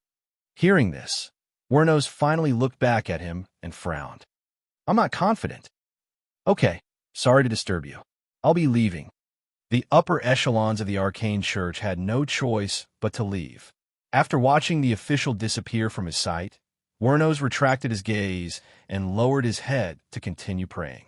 He did not move from his position from beginning to end, like a statue standing on the spot. The popularity of the news of the Sanctum revival quickly rose to its peak in a few days and did not show any signs of subsiding for half a month. The major news media found a new entry point and began to count the identities, resumes, and abilities of the revivers. This immediately piqued the curiosity of the people, and the viewership ratings remained high. At the same time, the production company of the Wayne card said that they would work overtime overnight to create the Revivers series of cards based on historical figures. They would draw card packs and develop several new styles of gameplay based on the Sanctum revival. They were already at the pinnacle of leeching off popularity. In the various strata of society, the reaction of the Calamity Grade supers was very intense. Calamity Grades had the strength to rule over an area, and they would rather be the tail of a phoenix. A considerable number of Calamity Grades did not want to join a Beyond Grade A organization, but the existence of the Sanctum revival shook the minds of many people. Generally speaking, Calamity Grades joining a Beyond Grade A organization were either to enjoy the shade under a big tree or to obtain the guidance of a Beyond Grade A super. However, some people were well aware of their own potential and understood that they did not have the qualifications to enter the Beyond Grade A realm, so the motivation to train hard was not that strong. Many people stopped moving forward and indulged in the rites brought by strength. However, the attraction of a second life was almost irresistible. Even the Calamity Grade supers who had long accepted their mediocrity could not help but be reignited by greed. This was especially true for the beyond grade A seeds, who were the most affected. Originally, most beyond grade A seeds had a sense of pride, and not everyone craved the guidance of a beyond grade A. Even if they knew that it would be beneficial to them, some of them did not want to work for others. After all, they had to pay a price for what they wanted.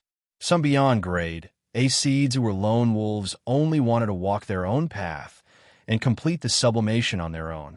Then they would stand on their own and become a number one figure in the universe. However, the situation had changed. If they did not enter the beyond grade A realm, they would not be able to enjoy the sanctum revival. This was a safety guarantee. The mentality of these potential stocks who were only one step away from beyond grade A gradually wavered. Their thoughts began to slowly shift toward joining a beyond grade A organization, obtaining guidance, and obtaining the qualifications for the sanctum revival as soon as possible. Most of the supers who could become beyond grade A seeds were decisive people. Once they made a decision, they would quickly put it into action. For a time, many beyond grade A seeds in the various star fields stopped their training, adjusted their itinerary, and turned ahead to the flickering world. Capable people all had pride, but most of the time, the reason why they did not speak was because they did not give enough chips. This was the law of the universe.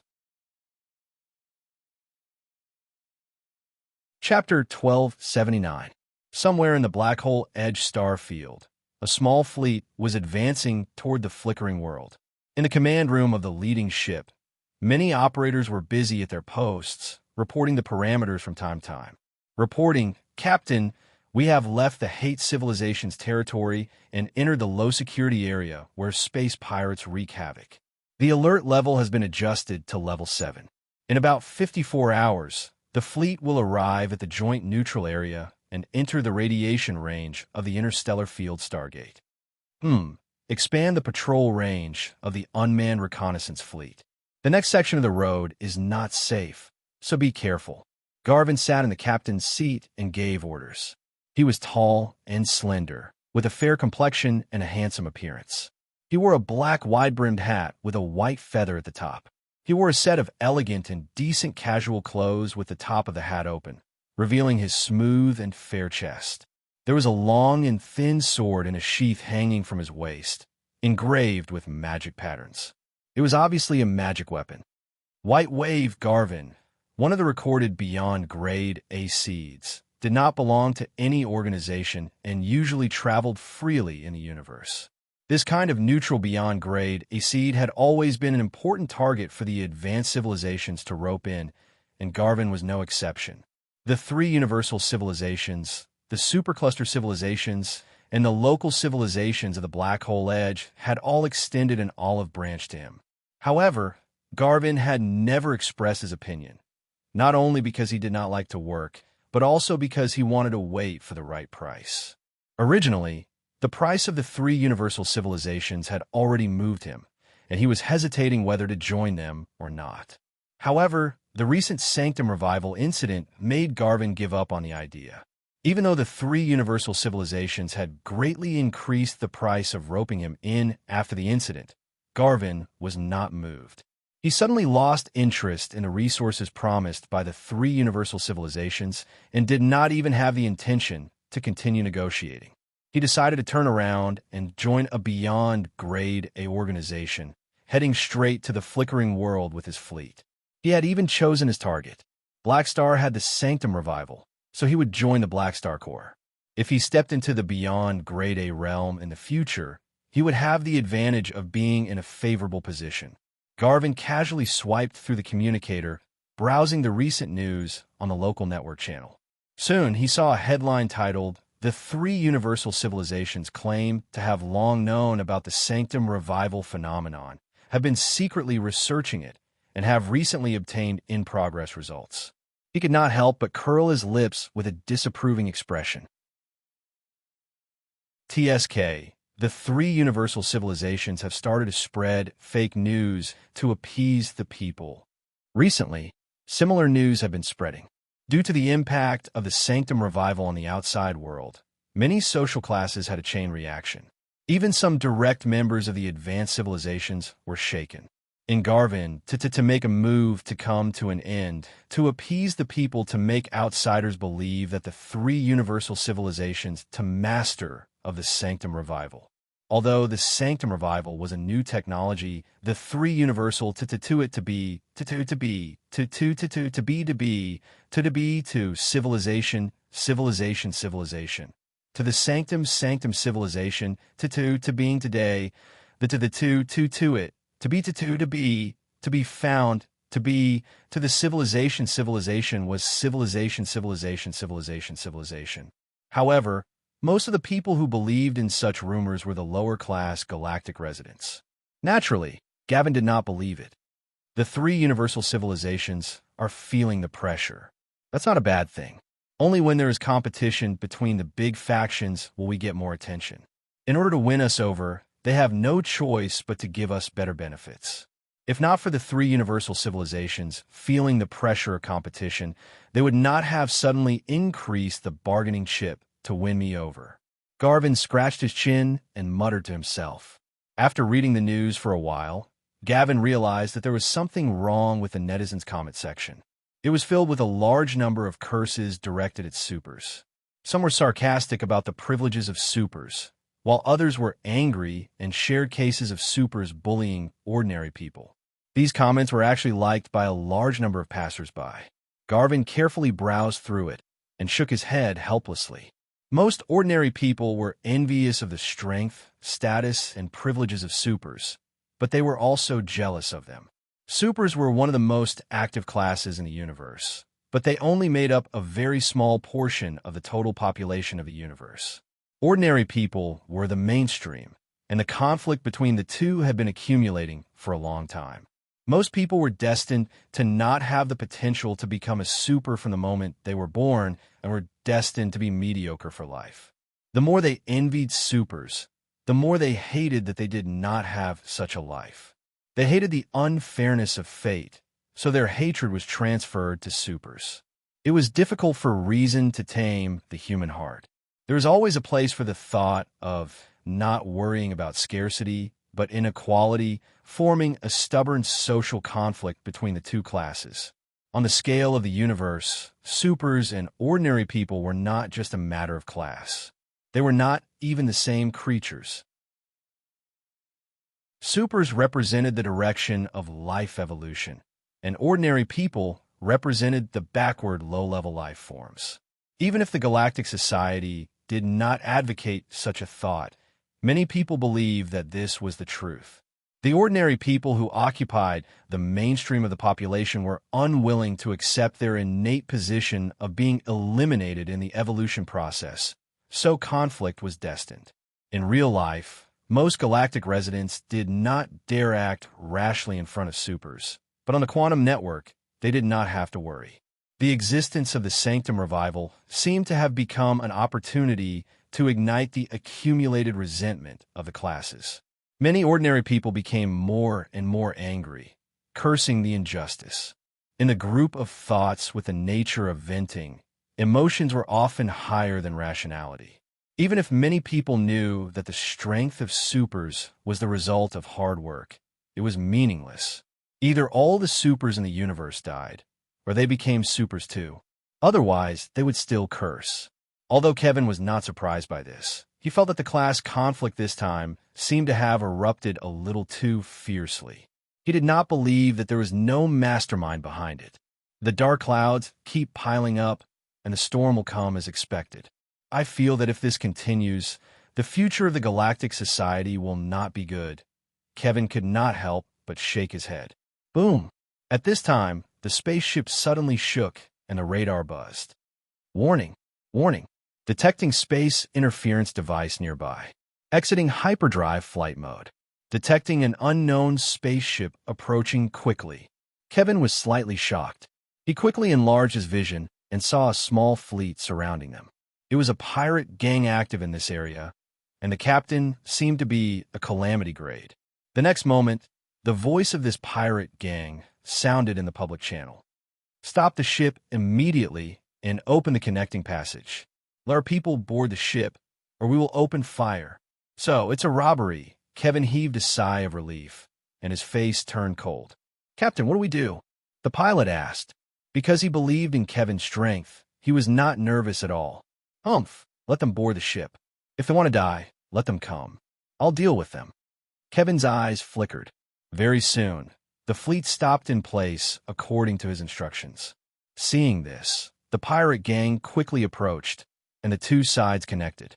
The cabin door opened with a whoosh, and a group of space pirates stepped onto Gavin's spaceship with their guns raised. Everyone on the spaceship was waiting in front of the passage. "Where's the captain? Come out and see me." The pirate leader looked around the crowd. At this time, a loud roar sounded from the crowd. "You provoked the wrong person." Gavin, who had concealed his aura and was hiding in the crowd, suddenly attacked. He pulled out his slender saber and slashed out a stream of light. A sharp cold light flashed out. The pirate leader was shocked and hurriedly raised his arm. Pugilist flames wrapped around his arm, turning into solid armor as he tried to block the sudden attack. Swoosh! The next second, blood flashed, and the pirate leader cried out in pain. The blade cut through his protective flames and deeply embedded into his blocking arm. Kevin held the saber with both hands and spun around. A wave-like white saber light suddenly lit up and disappeared in a flash, leaving a stunning scar on everyone's retina. Swoosh! One of the pirate leader's arms was chopped off. The cut was smooth, and the blood did not seem to be able to keep up with the speed of the saber light. It froze for a full second before spurting out, dyeing the corridor of the spaceship red. Both of them were calamity grades, but Kevin's rank was far higher than his opponent's. With a single attack, he crippled his opponent. As a pugilist of the combat soldier branch, Kevin's lethality was extremely high. In terms of saber techniques, he had long reached the level of a grandmaster. However, at this time, a sudden change occurred. In the team of galactic pirates, 7 or 8 people suddenly burst out with the aura of a calamity grade and attacked Kevin at the same time. They were like hunters who had been hiding for a long time and suddenly released their killing intent. What? Kevin's pupils constricted, and his expression changed drastically. These people were definitely not members of the Galactic Pirates. If this Galactic Pirate group had so many experts, they would have long been famous. It was impossible for him not to be mentally prepared. He was so close, yet he did not discover the aura of these people. These ambushers were definitely not simple. Kevin did not have time to think about the origins of these people. He hurriedly dodged and blocked. However, the sneak attack was too sudden, and he did not manage to block much of the attack. He took the brunt of the attack and immediately spat out blood. As a pugilist of the combat soldier branch, he did not specialize in defense. They're not ordinary calamity grades. They're all experts. Gavin was horrified. While he was vomiting blood, he used the reaction force to shoot out. He slashed out a wide crescent-shaped slash and shattered the cabin wall of the spaceship. He escaped into the universe and went straight to another spaceship. At this time, 7 or 8 calamity-grade supers immediately chased after him and surrounded him. They cooperated well, trapping Kevin while destroying all the spaceships, not leaving any behind for the other party to escape. Seeing his escape routes being cut off one by one, Kevin's eyes were about to pop out of their sockets. He had no choice but to resist with all his might. His blade flashed back and forth, fighting with this group of people. Very soon, he was surrounded by danger. Even as a beyond grade A seed, he could not take the attacks of 7 or 8 calamity grade supers. Not everyone had the terrifying resistance of Black Star. "You guys are not galactic pirates. Who are you?" Kevin asked loudly in the public channel. Through the aura lock, he could vaguely feel the resolute killing intent of these calamity-grade supers toward him. It was as though they had been targeting him from the beginning. Could it be that this group of galactic pirates and these people were deliberately hiding here to ambush me? However, his question was destined not to be answered. These calamity-grade supers remained silent, only attacking more and more fiercely, releasing cold, killing intent without restraint. Seeing this, Kevin clenched his teeth, unwilling to sit still and wait for death. He called for help in the public channel while trying his best to break out of the encirclement. Even though he knew that his chances of survival were extremely slim, he could not give up. Several figures were entangled in a fierce battle. Shockwaves of energy blasted out in all directions. The battlefield was constantly shifting as the battle continued. More and more wounds appeared on Kevin's body, and he was covered in blood.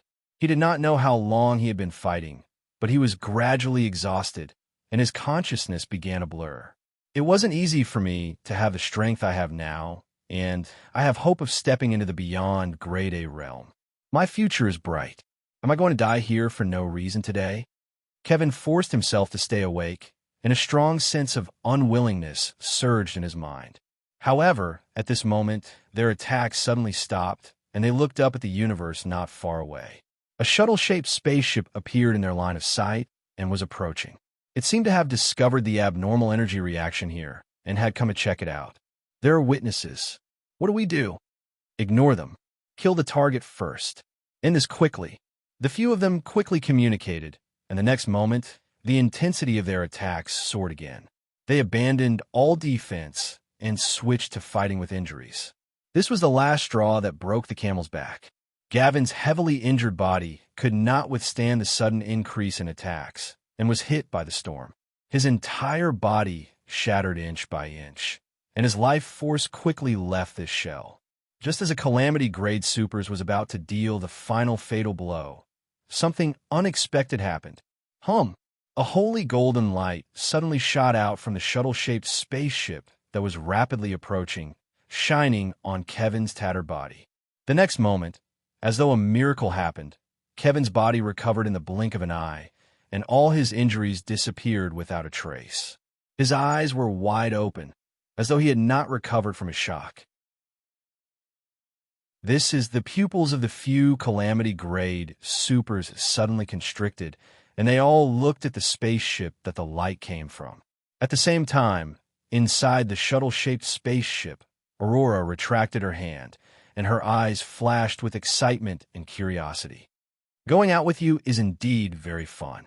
We can always encounter strange things. Hearing this, Fu Ding shook his head helplessly. If he hadn't been pulled in as a strong man, he wouldn't have wanted to accompany Aurora on a trip. Although he was called a bodyguard, in reality, he just wanted to ride on his luck and use him as a trigger to make the trip more interesting and exciting. Chapter 1280. Ever since she stepped into the Beyond Grade A realm more than half a year ago, Aurora had received the approval of Han Xiao and Hela to leave the base alone and adventure in the universe. According to her, she had finally made it, so she had to have fun outside before going back. In the first few months, Aurora traveled around alone, looking at the scenery and experiencing the cultures of different civilizations. However, she soon felt that such a journey was too dull. There were no waves, and it was not as exciting as she had imagined it to be. Therefore, after Han Xiao returned from the sanctum, Aurora borrowed Fu Ding from him and asked Han Xiao to use the king to teleport him to her side. The effect of this was very obvious, and her journey suddenly became exciting. According to incomplete statistics, in the past 2 months, the two of them had been involved in more than 10 incidents of various sizes. Aurora was very satisfied, but Fu Ding did not have anything to live for. He could only be dragged around and continue his life as a tool. He could not help but regret separating Chun Xing's soul.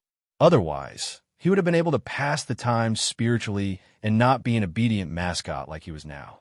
Their spaceship was a special grade spaceship specially made by Black Star. The hyperdrive engine, energy shield, detection radar, concealment device, smart protection, and other equipment were all top-notch. Not long ago, the spaceship detected an abnormal energy reaction in this area and deduced that a battle was taking place. The special communication device broke through the channel blocking signal and successfully intercepted Kevin's call for help. At the same time, Aurora's Esper ability also detected the life signals of multiple Calamity Grade Supers. She immediately knew that there was something fun to be had. She turned around to take a look and immediately saw this scene. Although I don't know what happened here, after a few months of traveling, Aurora has already developed her own style of doing things. Regardless of why they are killing each other, before I figure out the ins and outs of the matter, no one is allowed to die. Unlimited healing power, just that domineering. Seeing that Kevin was seriously injured and on the verge of death, Aurora raised her hand and gave him a big mouthful of milk without hesitation. With the strength of her beyond grade A Esper ability, healing a calamity grade supers was as easy as breathing. Not only did she instantly pull Kevin back from the brink of death, but she also gave him various strengthening statuses, making him even stronger than when he was at his peak. I'm not dead. Gavin lowered his head and stared blankly at his unscathed body. Just now, he had already felt the darkness of death assaulting him. He thought that he was definitely going to die, but this sudden mouthful of milk caught him off guard. He was left with only confusion, and for a moment, he couldn't tell whether this was an illusion or not. At the same time, the expressions of the calamity grade supers changed drastically, and they scattered. It's a beyond grade A fluctuation. Run. Without hesitation, they split up and fled. Enchanted tattoos lit up on their bodies, all of which were engraved with the magic circuits of short-distance teleportation. Space rippled slightly, and everyone's teleportation entered a state of channeling. You want to leave after hitting me? Gavin immediately regained his senses and rushed toward the nearest opponents. An even more powerful flame aura condensed on the edge of his saber. The saber slashed out rapidly, leaving afterimages one after another as it flung out sharp saber lights.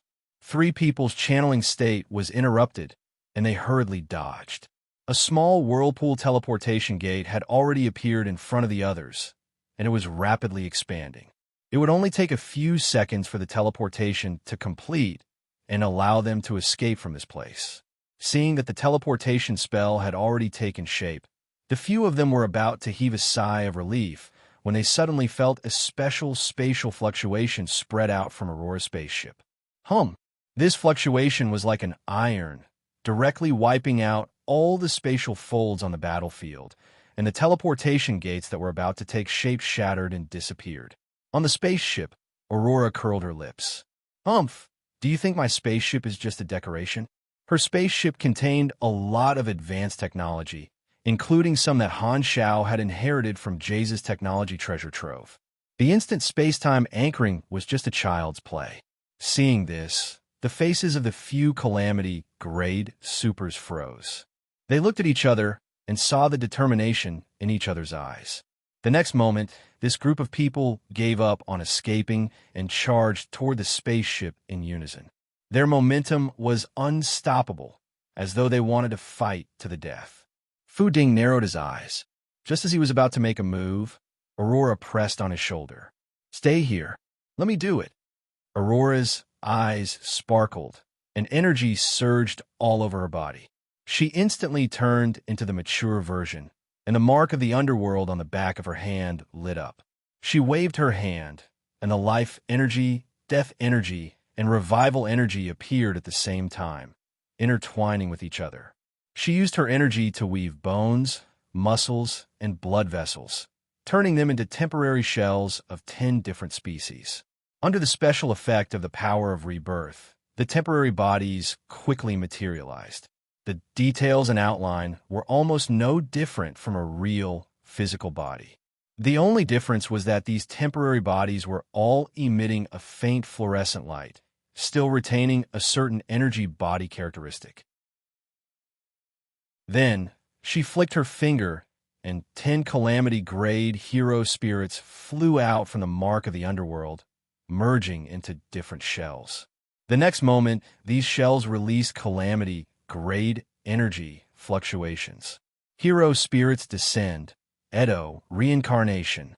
This series of actions was very smooth, and it was unknown how many times they had practiced. Only at this moment did these hero spirits become complete, possessing the actual combat strength they had when they were alive. Go, take them down. Aurora chuckled. The 10 calamity-grade hero spirits nodded and immediately charged out of the spaceship, intercepting their opponents and fighting fiercely. Seeing this, Kevin did not have the time to be shocked and joined the battle as well. The hero spirits did not care about the death of their physical body, so they did not set up any defenses. This kind of aggressive fighting style was just a normal tactic for them, and they were often able to perform above their usual standards, exceeding their combat strength when they were alive. Even with the holy light particle, Aurora's frontal attack was still relatively weak. She had already completely gotten used to the summoning style, but she usually only summoned Calamity-grade hero spirits because summoning beyond grade A hero spirits consumed too much energy. Furthermore, she had promised Han Xiao that she would not allow beyond grade as to come out for a walk so easily. There was no suspense when a beyond grade A bullied a Calamity-grade super.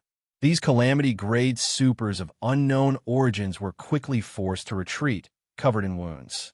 Seeing that they were about to be captured alive, this group of people gritted their teeth as though they had made up their minds. They crazily compressed the energy in their bodies, and the surface of their bodies was quickly covered with glowing cracks. They're going to self-destruct. Gavin was shocked and subconsciously retreated. He did not expect this group of people to be so decisive, willing to self-destruct rather than be captured alive. Boom! The next moment, their bodies suddenly self-destructed, and a shock wave burst forth. However, just as the self-destruction began, a holy light shot out from the spaceship again, sweeping past them. The shattered bodies of this group of people were glued back together, returning to their original state. Their pupils constricted, and they self-destructed again without hesitation. However, the same thing happened again. Just as they felt the pain of their bodies tearing apart, another holy light shot out, wiping away their injuries again. After trying several times, the result was the same. The determination on their faces turned into confusion and despair. They already understood that their lives were no longer in their control from this moment onward, and they could not even commit suicide. They could neither live nor die. All right, stop playing with them. Let me do it. Fu Ding shook his head helplessly. He took out the soul swapper, extracted their souls, and transferred them into a few prepared animal containers. After a few decades, Fu Ding had finally entered the ranks of the beyond grade A seeds. With the help of the soul swapper, it could be said that he was unmatched among the calamity grades. These people's bodies instantly turned into empty shells, and they were easily captured alive and brought into the spaceship. The remaining hero spirits began to clean up the battlefield. Seeing this, Kevin finally relaxed, and his heart was filled with the joy of escaping death. He hurriedly said in the public channel, "I'm Kevin. You saved my life. I wonder if I have the honor of thanking you in person?" After a few seconds, a reply sounded in the channel. "Let's talk on the spaceship." Kevin's spirits were lifted, and he approached the spaceship. The hatch opened, allowing him to fly into the cabin. Following the guidance robot to the command room, Kevin immediately saw the eye-catching Aurora and bowed respectfully without hesitation. "So, it's the new Deputy Army Commander of the Black Star Corps, Goddess of Life Aurora. It's truly my fortune to meet you." When Aurora made her move for the first time, Kevin had already vaguely guessed the identity of her helper, but he only dared to confirm it when he saw her in person. Kevin's heart was filled with joy. Luckily, he met Aurora, who had the Esper ability of life. If it had been anyone else, they might not have been able to pull him back from the brink of death. In a vast universe, I just happened to meet a beyond grade A who can save me. What kind of probability is this? My luck is too good. Aurora originally wanted to learn from Hela and act cold, but she was stunned for a moment. When did I get this nickname?" "You don't know?" Kevin explained. "Because you're the sister of Goddess of Death, Hela, and have the opposite ability, the outside world gradually started to call you that." "Not bad, not bad. I'm someone with a nickname now." Aurora was overjoyed. Although she only had one nickname at the moment, and Hela had a bunch of titles such as Goddess of Death, Crimson Snake, Lifebreaker, and so on, this was a good start. Sooner or later, she would be able to suppress her sister and hold her head high. Imagining this scene, Aurora could not help but feel excited. Fu Ding immediately knew that Aurora had spaced out again, so he had no choice but to continue the conversation. Ahem, we received your call for help, so we came in time. Tell us the cause and effect. What happened here? It's like this. I was on my way when I suddenly met a group of galactic pirates. Gavin recounted the entire process without concealing anything. After listening to the whole process, Fu Ding stroked his beautiful chin and guessed, this isn't a simple matter. These people are definitely not simple galactic pirates. I think they're here specifically for you. Maybe it's a revenge. That doesn't make sense. I've always been kind to others and have never stepped into the conflicts of any faction. Even if I want to kill someone, I'll do it by the roots. I've never provoked an organization that can release 7 or 8 calamity-grade assassins at once. Gavin was at a loss. Hearing this, Fu Ding pondered and said, it's not a revenge. Then, it's very likely to be related to the recent storm. What do you mean? Kevin was curious. I'm not sure yet, but we've captured them alive. We'll know after some interrogation. Fu Ding shook his head. He suddenly paused and changed the topic. You just said that you're going to the flickering world to join the Black Star Corps? Yes, great. Fu Ding's eyes sparkled. You don't have to go all the way to the flickering world. It's so dangerous. The Vice Army commander is right in front of you. Why do you have to go so far? Aurora is completely qualified to recruit new people. Why don't you just stay and become her Black Star Guard? Huh? This? Kevin was stunned for a moment and hesitated. His goal was actually to become Black Star's Black Star Guard. However, Aurora had just saved his life. Although she was a new beyond grade A, her Esper ability was special, and her healing ability was strong enough to ensure the safety of his followers in any situation. Furthermore, he might encounter danger in the flickering world, so staying by Aurora's side for the time being was not bad. Kevin was a little tempted. Yes. Come under my command. As long as you come, I'll give you the position of captain of the Black Star Guards. Aurora's eyes sparkled. She was now the Vice Army commander and had the qualifications to mobilize the Army's manpower to form a team of trusted subordinates and Black Star Guards. However, she had been busy traveling ever since she was promoted and had not recruited a single person. The talents in the Army had already been divided up by Black Star and Hela. Even if she mobilized them internally, she would not be able to find many experts. She had always been envious of Hela's personal guards and did not want to be inferior. Now that she had encountered a beyond grade A seed who was in trouble, Aurora was immediately tempted. Gavin hesitated for a while, but he was finally tempted and agreed. All right, I'm willing to become your captain of the Black Star Guards. He had done some research on the organization structure of the Black Star Corps. From his perspective, there were only 3 factions in the Army, each led by a different beyond grade A. Black Star was undoubtedly in charge of the faction, but there were too many talents in it, and there was no chance for him to show off. Hela's faction was mostly female and had already formed. It did not seem to have any intention of expanding. Furthermore, it was said that Hela was not easy to get along with and was not a suitable leader. Aurora's new faction had just been established, and it was currently lacking people. If he became an early follower of a new beyond grade, his position in the Army would definitely be extraordinary. Although Kevin's original intention was the Sanctum Revival, since he had decided to join an organization, he was not satisfied with being a marginal person with no sense of presence. If he wanted to do something, he would do his best. Great, I'll help you register for the Army right away. Philip, come out. Aurora was overjoyed and immediately summoned Philip. She couldn't wait to register Gavin as the captain of her Black Star Guards. She was in a hurry, as if she was afraid that someone would cut her off. Why is she even more excited than me?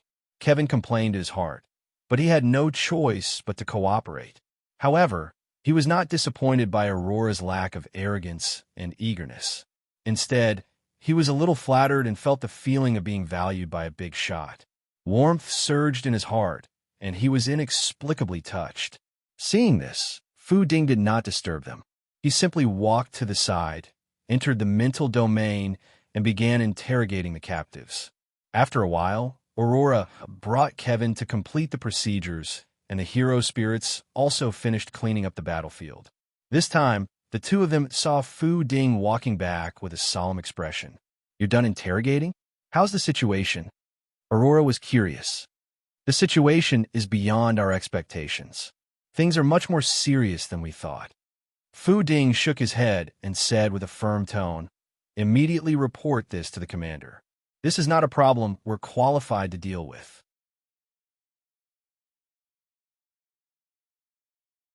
Chapter 1281. Oh, you're saying that someone is hunting beyond grade A seeds? In the exclusive machinery factory of Black Star Palace, Han Xiao turned to look at the virtual communication screen and looked at Fu Ding in surprise. He had been busy digesting the technology recently. Just a moment ago, Fu Ding suddenly called and said that he had captured a hunting team that specialized in attacking beyond grade A seeds.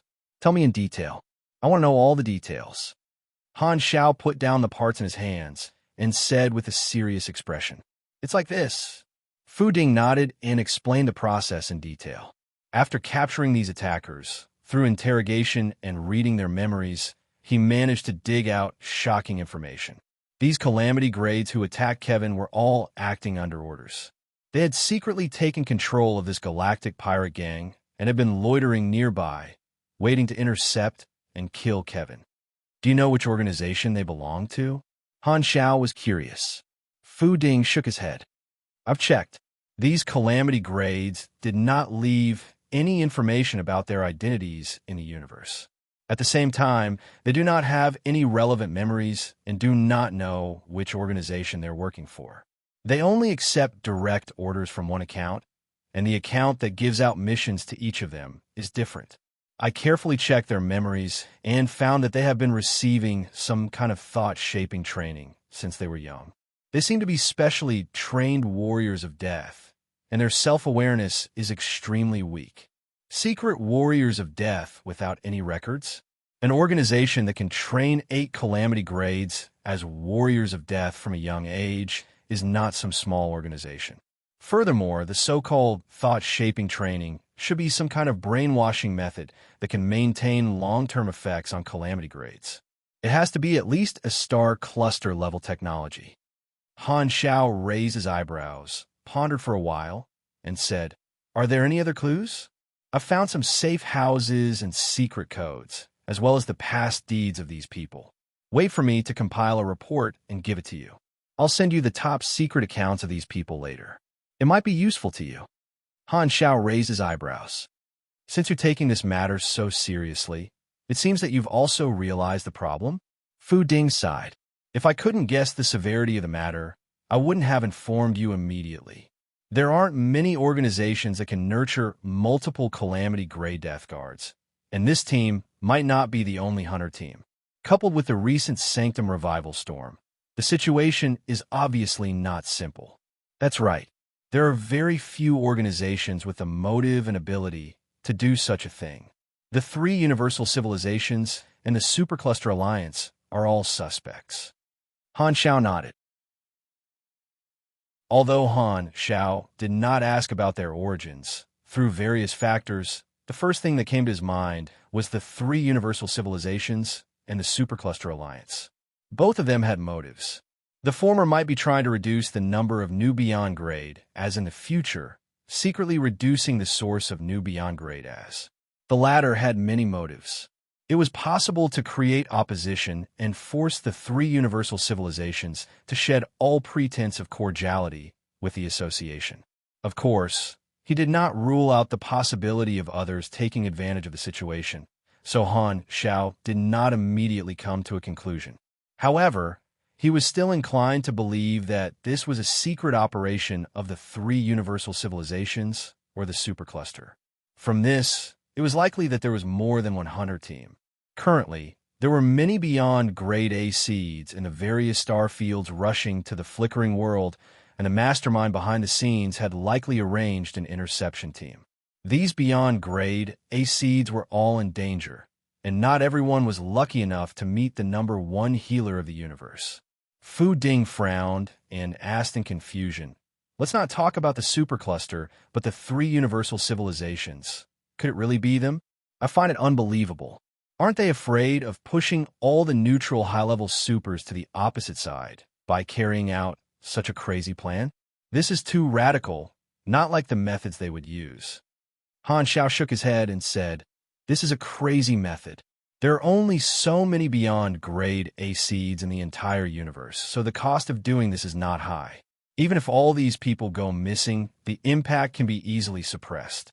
Furthermore, the three universal civilizations should be very clear that they have lost the monopoly advantage of the ultimate knowledge.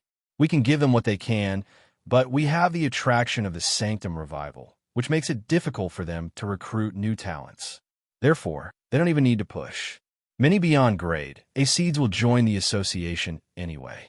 If they do nothing, the situation will only get worse. Instead of watching the association's talent pool continue to grow, they might as well secretly send men of sacrifice to capture and kill people. If they can't get them, they can just destroy them. This is probably what they are thinking. As for the radical methods, the tragedy of the pinnacles is also radical. The three universal civilizations have never been kind people, so don't misunderstand them. Which of the victors of the exploration era is not ruthless? Once provoked, they can do anything. Fu Ding pursed his lips. Aren't they afraid of being exposed? Han Xiao stroked his chin. I think they are, but it will depend on how the three universal civilizations operate. It's hard to say now. In his previous life, there was no association or sanctum revival, so the conflicts were different. Therefore, the beyond grade A seeds were not intercepted. This was the first time Han Xiao had encountered such a situation. The three universal civilizations' actions were also unknown to him. With the beyond grade A seeds being unlucky, Han Xiao could do nothing about it. He could only treat it as the fish in the moat. The scope of this storm is getting bigger and bigger. Fu Ding looked worried. What do you plan to do? The association's purpose is to mediate the conflict between the beyond grade as. The calamity grade is not within our scope of responsibility. Therefore, in name, the association can't cross the line and provide help publicly, unless we really want to fight head-on. Han Xiao stroked his chin and pondered. However, if we don't stop it, the beyond grade A seeds will suffer heavy casualties, which is indeed not conducive to the birth of new people. How about this? Don't they want to join different beyond grade A organizations? Then, the corresponding organizations will secretly send people to escort them. This will make sense in name. All right. Fu Ding paused for a moment before asking. However, this will result in a battle with the hunting teams. Should we spread the news and alert the beyond grade A seeds, as well as give the mastermind a warning? Han Xiao thought about it and shook his head. It's enough to hint to the beyond grade A seeds privately. Don't spread this news on a large scale. Now that it's exposed, the Supercluster Alliance will be the happiest. I don't want to fall out with the three universal civilizations yet, nor do I want to be used by the Supercluster. Let's prioritize protection first and avoid conflict for the time being. Although he had the Sanctum Revival in name, the Holy Covenant organization had yet to collect the second set of keys, so Han Zhao's confidence was still a little weak for the time being. Causing trouble was not within his consideration, so he had to be more stable. Understood. What else do I have to do? Fu Ding asked. You guys, look for the nearby beyond grade A seeds. They'll be safer with Aurora. Just bring them back when the time comes. As he said that, Han Xiao smiled with relief. You've made a great contribution this time. If not for your news, we might have only noticed that something was wrong when the beyond grade A seeds disappeared on a large scale. Lending you to Aurora back then was the right decision. He felt that Faiden was a perfect intelligence agent. Most people were looking for trouble, but Faiden was looking for trouble. He could find key information while lying down, and it was fully automatic. There was no need to worry at all. Fu Ding, you're so useful. Fu Ding had a helpless look on his face. He had already accepted his position as a tool. By the way, what about these captives after I'm done interrogating them? They might be witnesses if we keep them. What else can we do? The underworld will serve them. Han Xiao waved his hands nonchalantly. You have triggered the mission, stop the hunt. Mission introduction. For some reason, some unknown forces are trying to hunt down the talents who want to join you. As a reputable organization, protecting the safety of the candidates is a basic requirement. Mission objective: stop the hunt on the beyond grade A seeds as much as possible. Remarks: reward depends on the mission rating. The mission rating depends on the number of people you successfully rescue. Basic reward: 800 million EXP, plus 20 favorability of the rescued target, X2 random rewards, and X1 blank character summon card. The EXP is a little low, but the blank character summon card is not bad. Han Xiao glanced at the interface before putting it away. A mission of this level could not affect his mood at all. Currently, he was more concerned about the matter itself. The three universal civilizations reaction is not small. Peaceful coexistence is really an extravagant hope. They can always cause trouble. It's been almost 50 years since the version update, and the players should be coming back soon. When that time comes, there will probably be another wave of explosions. Han Xiao rubbed his brows. Suddenly, he thought of something. By the way, someone is hunting the beyond grade A seeds. This is also a chance for me to poach people. I wonder how Carrot is doing now. He's at most an ordinary calamity grade, so he shouldn't be taken seriously. I might as well just knock him out and poach him over. Han Xiaoxin's heart skipped a beat. In the past, he did not poach Carrot because he did not want to interfere with the other party's growth. Now that someone was targeting a neutral beyond grade A seed, he could not be blamed for doing the same. Originally, Carrot would have become the national pillar of the dynasty's direct descendants, but now that you've done the same, I'm going to kill this guy. Unlike the mastermind's wide net, Han Xiao knew exactly who some of the direct beyond grade as of the advanced civilizations were. In the past, he could not poach them due to various reasons, but now, there was no need to talk about it. Furthermore, Han Xiao was also worried that the huge changes in the storyline would cause someone like Carrot, who would shine in the future, to die young. If that happened, the losses would outweigh the gains. He might as well end the breeding and gather all of them to ensure that they would not die prematurely. If they know the truth, they'll have to thank me. For the peace of the universe, I've really broken my heart. Maybe this is what it means to have boundless love. Even I admire myself. How can there be such a great man in this world? Han Xiao almost touched himself. He felt that his skin had become thicker.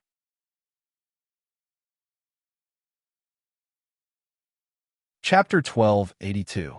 Somewhere in the endless nebula star field, a small fleet was hovering in a transportation hub area. Streams of hyperdrive light were constantly flashing beside it, but this fleet remained motionless, as if waiting for someone. In the command room of the main ship, Morgan paced back and forth in front of the porthole with a serious and anxious expression. The crew in the room watched him walk around silently. After a while, Morgan paused and said with a serious tone, "Urge them again and ask when the Black Star Corps will arrive." "Boss, you just asked once 2 minutes ago, and they already said that they're almost here. It's not appropriate to ask again." The adjutant beside him could not help but complain. "Busybody, just ask if I want you to. Otherwise, I'll deduct your salary this month." Morgan glared at him and said quickly, "Who knows when the enemy will appear? Do you know? You don't. Then why the hell are you talking about it? You don't have to be responsible for my life, so of course you don't have to worry. I can't beat 7 or 8 calamity grades. If I lose my life, I'll make you my scapegoat before I die." The adjutant was speechless, but he did not take it seriously at all. He had followed Morgan for a long time and knew this guy's character too well. He was greedy for life, overcautious, indecisive, calculative, stingy.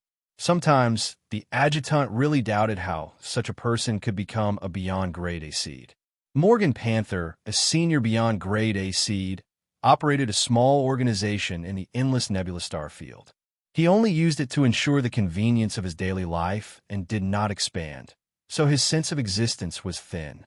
After the Sanctum revival was exposed, he packed up his belongings without hesitation and was about to go to the Beyond Grade A Association. His first choice was also the Black Star Corps. Other than being close to him, he had a good personal relationship with Hardaway. The two of them were online gambling friends and were birds of feather. However, before he left the starfield with his team, he received a private notification from the Black Star Corps say that there seemed to be some mysterious organizations sending their men as sacrifice to hunt beyond grade A seeds. There might be 7 or 8 calamity grades in a team. Therefore, the army specially sent out an escort team and instructed him to be careful before they met up. This frightened Morgan, and he quickly stopped his journey, preparing to leave after the army's protection. Not only that, but he also made the fleet stop at a bustling traffic intersection, waiting in public for fear of being attacked by assassins. Of all the beyond grade A seeds who received the notice, he was the one who was the most cowardly. At this moment, the spaceship's communicator suddenly rang, and a baby face appeared on the screen. Hey, I'm Nero from the Black Star Corps. We've arrived, and we've seen you guys. Come and join us.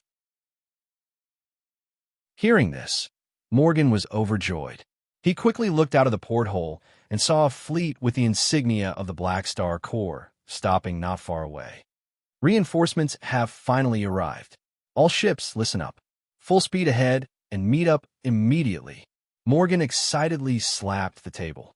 We're already within sight range. We'll be there in less than 10 seconds. Full speed, my ass. The adjutant complained. The two fleets quickly met up, and Nero led his men on a Morgan spaceship. When Nero entered the cabin, he saw Morgan waiting for him at the entrance. Without any hesitation, Morgan rushed over and grabbed his hands with a touched expression on his face. My loved ones, you're finally here. Do you know how I've been through the past few days? I've been living in fear every day, but now I can finally be at ease. There's no need to be so agitated. It's my duty. Nero's mouth trembled, and he forcefully pulled his hands back. If not for the fact that he did not want to receive Morgan's fatal calls, he would have arrived 2 days later. Morgan did not mind and excitedly looked behind Nero. I wonder how many experts the army has sent to meet me? Experts? If you insist, just me. Nero scratched his face and was a little embarrassed. Morgan's eyes widened, and he awkwardly said, Only one. It's not that I don't believe in your strength, but didn't the notice say that the assassins will move together with 7 or 8 calamity grade supers? It's just the 2 of us, so it might be a little risky. There's no choice. Recently, there have been too many beyond grade A seeds joining the Black Star Corps, and the Army's high-level combatants are not enough. We can only send out grade B supers to meet up with some targets. Originally, this kind of job would be best left to the Immortals, but they've reached the vanishing period, and it has already been 50 years, so the Army can't send out any more experts, Nero explained. Then the safety issue. Don't worry, all the reinforcements have brought along Black Star's mechanical battle squad and the life force potion specially made by Her Excellency, Aurora. It's enough to ensure your safety. Only then did Morgan relax and say, Then can we set off now? Are we going directly to the flickering world? Nero scratched his head and said, There's no need for that. We only need to go to the main army branches in the various star fields. Godfather's Lord's avatar and the King mechanical suit's throne are usually stored there. We can borrow them and directly send them back to the main camp. Originally, Han Shao did not plan to do this, but after discovering the hunters, he temporarily opened up the privilege and allowed the beyond grade A seeds to use the King to teleport, avoiding the risk of traveling long distances. As for the talents joining the other beyond grade A organizations, Han Shao did not have any prejudice against them for the time being. He would also provide this help and only charge a small fee. This was also one of the reasons for the existence of the association, to allow the beyond grade A organizations to integrate their resources. As the president, he had to set an example at such a sensitive time. The two of them chatted as they arrived at the command room. The fleet finally set off and began to move. This time, Morgan suddenly thought of something and asked curiously, By the way, you said that there have been many beyond grade A seeds joining the army recently. Did they all encounter the assassins? Did anyone get hit? Hearing this, Nero's expression became serious, and he nodded slightly. It was a very wise decision for you to stay and wait for me. Although some of the beyond grade A seeds received the notice, they still went their own way, thinking that they could continue moving as long as they were careful. In the end, before they could meet up with the reinforcements, they were ambushed and killed. Due to the distance, some of them had already met up with the reinforcements. We were considered to be late. Before us, some of our colleagues had indeed fought with the assassins, and they were basically fine. However, some of the people from the other organizations were wiped out by the assassins, which was a pity. Morgan trembled. Who would be so bold as to attack so many beyond grade A seeds at the same time? That's too scary. Nero pondered for a moment before saying, "The army commander did not mention the identity of the mastermind, but it's not hard to guess. For the enemy to be able to grasp the whereabouts of so many beyond grade A seeds, their intelligence network is definitely not small. To be able to send out so many death warriors, an ordinary organization would not have such ability. Furthermore, the targets they chose were the beyond grade A seeds who recently headed to the flickering world. Their target is obvious, and an advanced civilization is very suspicious. Although this is a secret operation, the outside world will discover that these beyond grade A seeds have gone missing sooner or later. This will probably scare off some people who want to join the association, and their goal will be achieved." This is tough.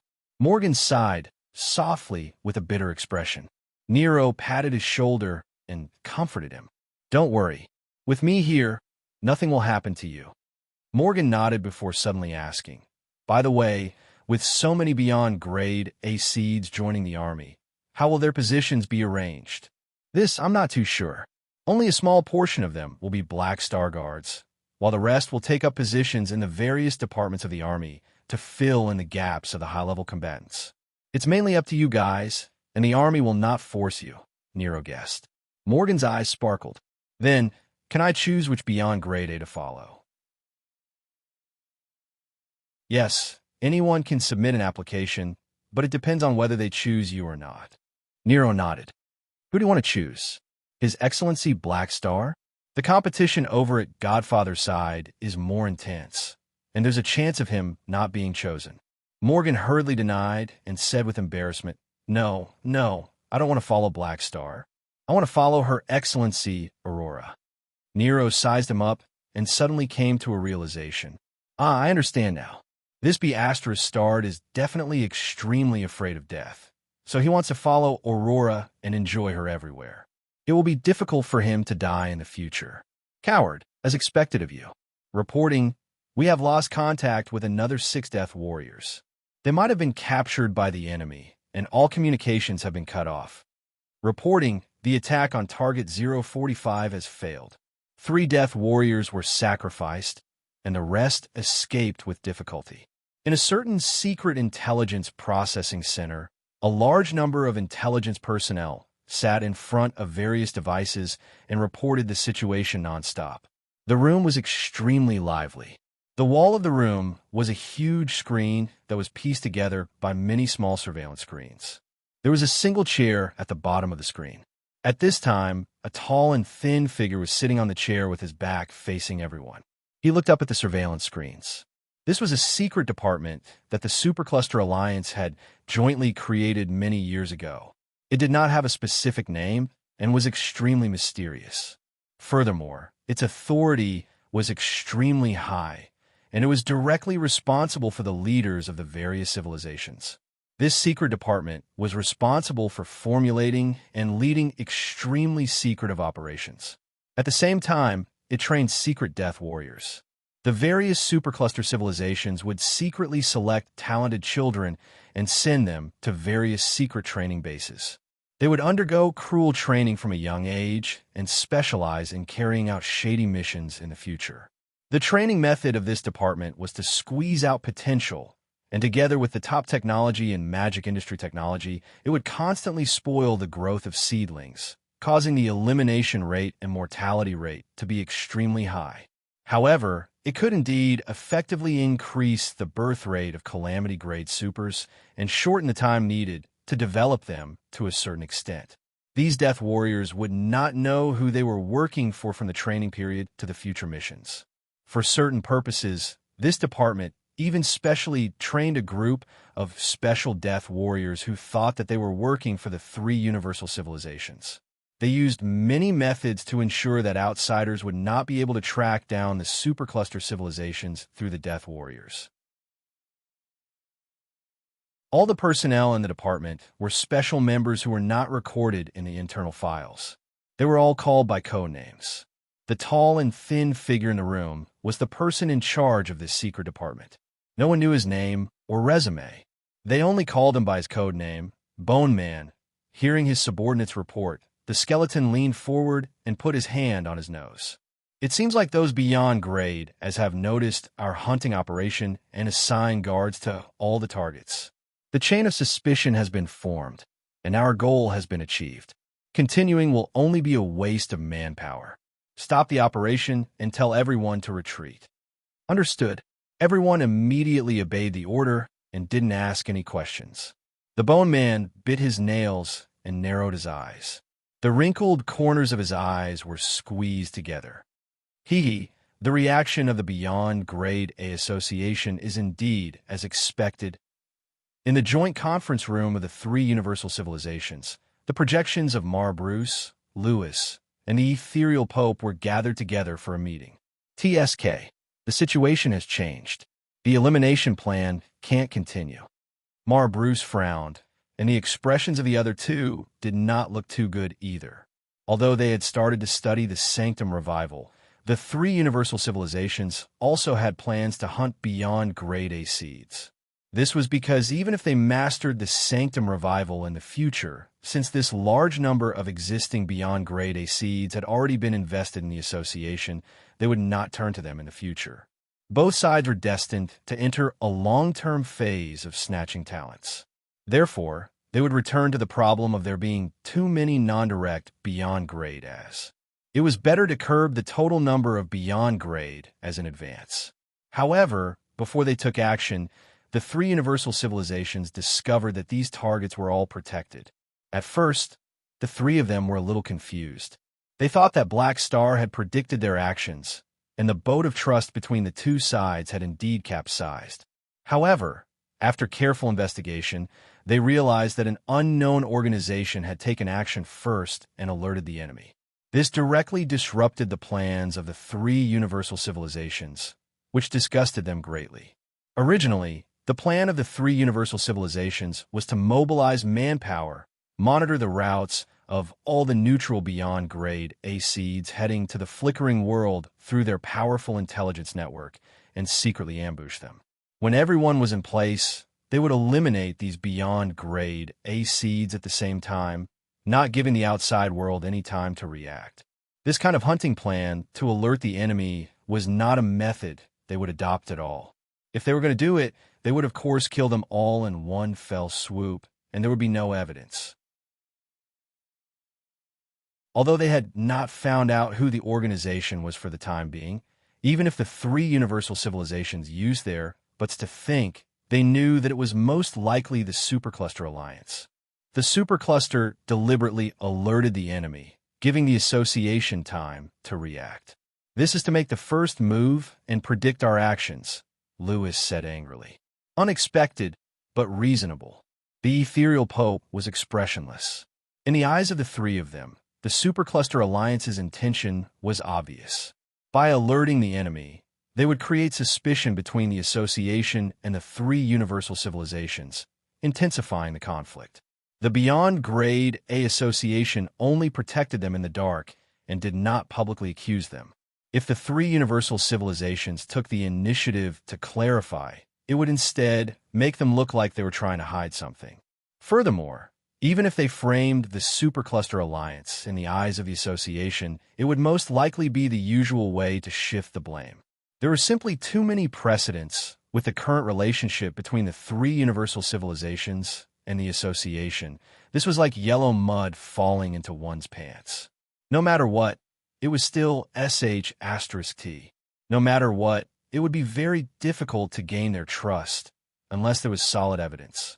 Furthermore, in the plan, if they were exposed, they already had the intention of shifting the blame to the supercluster. Now that the supercluster had made the first move, they probably predicted this point as well.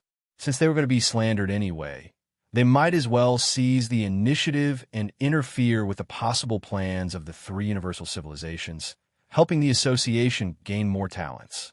The supercluster had been tricked many times, so they were already experienced. Since there was no more room for their reputation to fall, they might as well go all out. I'll pull you down a cliff with me. If we die, we die together. Let's see how you're going to scheme against me. Furthermore, in the current situation, the Supercluster Alliance was really not afraid of the three universal civilizations framing them. They were like a dead pig that was not afraid of boiling water at all. Since they no longer had a chance in the flickering world, they might as well hide at home and not go out. If they have the guts, start an all-out war and hit them. Can they really kill them? The three of them were indeed a little annoyed by the Supercluster Alliance. If they had gotten rid of these beyond-grade Aseeds who had joined the association and established their dominance, it would have been fine even if they were suspected. After all, there would be no evidence. However, they had only killed a few people and had already taken a blame. This was a bit of a loss. Cancel the plan to eliminate the beyond-grade Aseeds. They're all protected. There's no chance now. The three of them were not in a good mood.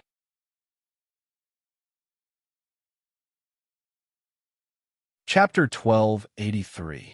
With the withdrawal of the Supercluster Alliance and the abandonment of the three universal civilizations, the many beyond-grade Aseeds who were heavily protected did not encounter any more hunting squads during the rest of the journey. They successfully arrived at the Black Star Corps Division and used the King to teleport to the Flickering World Army's headquarters several star fields away. The large-scale movement of the beyond-grade Aseeds attracted the attention of the outside world. With the help of some people, the entire society knew that a large number of beyond-grade Aseeds had recently joined the association. There were even news articles that drew out the routes of these beyond-grade Aseeds. The lines converged from the various star fields to the flickering world, giving off a strange sense of migration. The number of beyond-grade Aseeds in a star field was usually around 100, with the number of beyond-grade Aseeds in the remote star fields being slightly less. The central galaxy and the supercluster civilizations were densely distributed, and most of them were veterans. In the long run, the total number of beyond-grade Aseeds in the explored universe was currently around 3,000, which was more than 20 times the number of beyond-grade as of the same era. Excluding the allies and direct descendants of the various civilizations, as well as those who already belonged to different factions, the number of neutral beyond-grade Aseeds was about 2/5 of the total, and they were active in different regions. Now, the number of people joining the Black Star Corps exceeded 500, which was almost half of the total number of neutral beyond-grade Aseeds. Among them, the number of people joining the Black Star Corps was the highest. This was equivalent to the association directly harvesting more than half of the top talent pool that had been accumulated in the explored universe for many years. Who knew how long it would take for the next batch to grow out? Be it beyond grade A or beyond grade Aseeds, they were all people at the top of the pyramid of the supers. They naturally had the attributes of a leader. Now that the two were joining together on a large scale, the nature of the matter had changed. It was not as simple as the individual behavior of the beyond-grade Aseeds. Many supers saw it as a signal. Since so many beyond-grade Aseeds had chosen to join the association at this time, it meant that this was a wise choice. The association's climate had been formed. The large-scale defection of the beyond-grade Aseeds led to a craze of defecting to the association in the next few months. A large number of supers fought to follow the trend. As the strongest at the top of the pyramid, their every word and action would affect the people below. This was the role of a role model. This matter itself was also seen as a movement with a special meaning. The outside world gave a name, calling it Scattered Stars Return to the Stream, comparing the beyond-grade Aseeds to the new stars scattered everywhere. They finally found a home and joined the association members on a large scale, completing the critical confluence of pioneers and inheritors. Regarding scattered star convergence, the Galactic Society was analyzing the impact of the incident from various aspects. Gradually, There was a theory that the function of the Beyond Grade A Association would gradually change from now on, and its influence would gradually spread to all supers. One day, the association would no longer be just a group of Beyond Grade, as but a new force that led all supers, becoming another pole independent of the three universal civilizations, becoming another ruler of the universe. This theory was approved by a large number of supers. The supers cheered, felt excited, and vaguely looked forward to it. In the eyes of most people, the Beyond Grade A Association was the only one qualified to truly lead them. Currently, although there were so-called regional super associations in the universe, the owners behind them were the three universal civilizations. They were just tools used to manage the supers. The nature of the organization was inherently problematic. In the eyes of many, if the Beyond Grade A Association evolved into a guild for all supers one day, that would be an organization that truly served the supers. Its goal would obviously not be the same as the three universal civilizations. This mentality of the supers came from the fact that they had not had a unified voice to speak for them for too long, and they desperately wanted a home. To put it simply, it was the sense of belonging, of finally finding an organization. In fact, this theory was not born naturally. Someone was adding fuel to the fire behind the scenes, pushing the Beyond Grade A Association to the forefront of public opinion. While the outside world was abuzz with rumors, Han Shao received this batch of Beyond Grade A seeds in the Black Star Palace. Black Star Palace, Assembly Hall. The huge palace was empty, with only about 300 Beyond Grade A seeds gathered in the center. They were either standing or flying, chatting in groups of 2 or 3, glancing at the surrounding doors from time to time, waiting for Han Shao. Everyone should be here. Is Black Star not here yet? We've been waiting for almost half an hour. TSK, you want to see a peek Beyond Grade A, but you don't have any patience at all. Do you think he's someone you can meet whenever you want? Be patient. Maybe His Excellency Black Star is secretly observing us and testing our patience. Everyone chatted casually, turning their heads and making eye contact from time to time. Many people had a faint fighting spirit in their eyes. Many of them knew each other and had sparred with each other before. They saw each other as whetstones. Everyone knew that the number of spots to follow Black Star and the other Beyond Grade as was limited. Now that so many people had joined the army, there was a high chance that they would compete for a spot, so they all saw the others as competitors. At this time, the door suddenly opened, and Han Shao walked in, followed by the other officers. Seeing this, the hundreds of Beyond Grade A seeds who were bickering subconsciously stopped talking and stood up straight, performing the etiquette of their respective cultures, expressing the most basic respect to the top powerhouses of the universe. Greetings, Your Excellency Black Star. Welcome to the army. We're all on the same side from now on, so there's no need to be so polite. Han Shao waved his hand and put on a kind smile. Looking at the hundreds of Beyond Grade A seeds from different star fields in front of him, he could not help but feel a little excited. With so many experts, it would be a huge supplement to the army's high-end strength.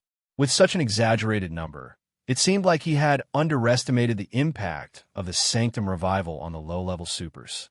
If not for this, not to mention hundreds of them, even recruiting one of them would be difficult. Ordinary resources would not be able to move them at all. At this moment, Han Shao had an inexplicable feeling of all the heroes in the world are in my hands. Of course, it was more the joy of harvesting a wave of old leaks.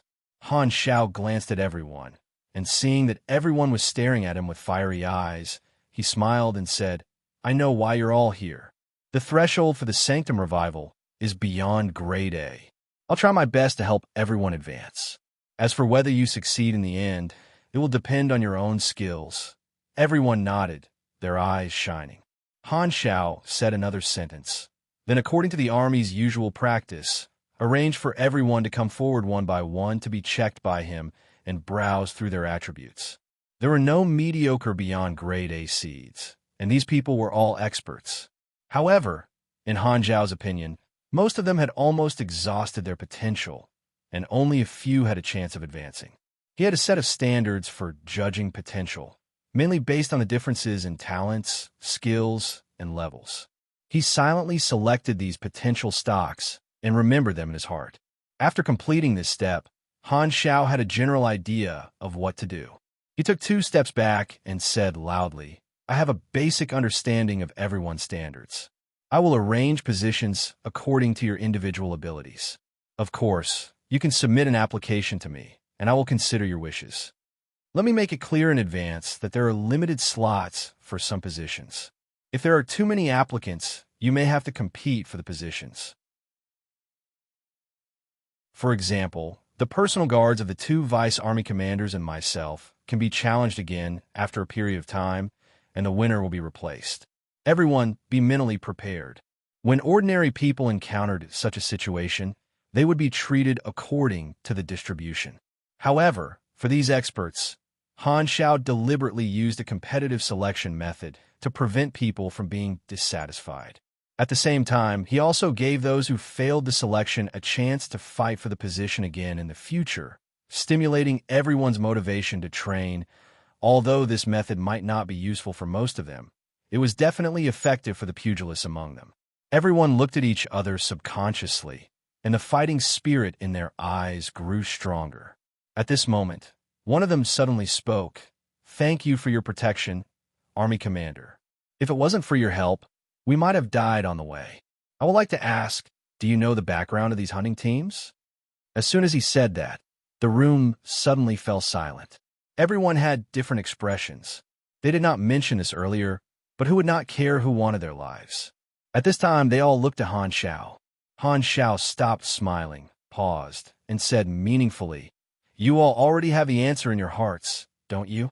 Hearing this, everyone's expressions became more complicated, and there was a slight commotion in the crowd. It's time to abandon the fantasy. Looks like it was really done by the advanced civilizations. They want our lives. Has the relationship between the association and the advanced civilizations already reached this stage? How long has it been? Who knows what will happen in the future? Sigh, the target of the tragedy of the pinnacles has changed from beyond grade as to us. The Sanctum Revival is also a double-edged sword. If I had known about this earlier, I might have really been scared away. Everyone sighed softly. Facing the hostile attitude of the 3 universal civilizations, they were all a little afraid.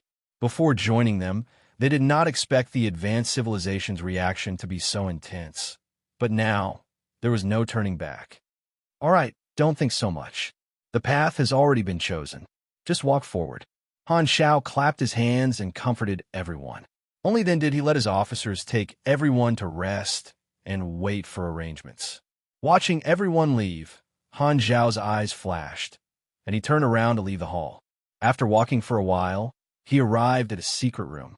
Pushing the door open, he saw a row of hibernation chambers in the room. Most of them were empty, and only one was filled with people. Han Xiao walked forward and pressed the button to stop the hibernation program. With a swoosh, the hatch slid open, revealing the figure inside. It was Carlet, who was in hibernation. His expression was peaceful, just like a sleeping man. Carrot's brows twitched, and he slowly opened his eyes. The first thing he saw was Han Xiao standing in front of him and looking down at him. He could not help but be stunned. "Your Excellency, Black Star?" Carrot was stunned.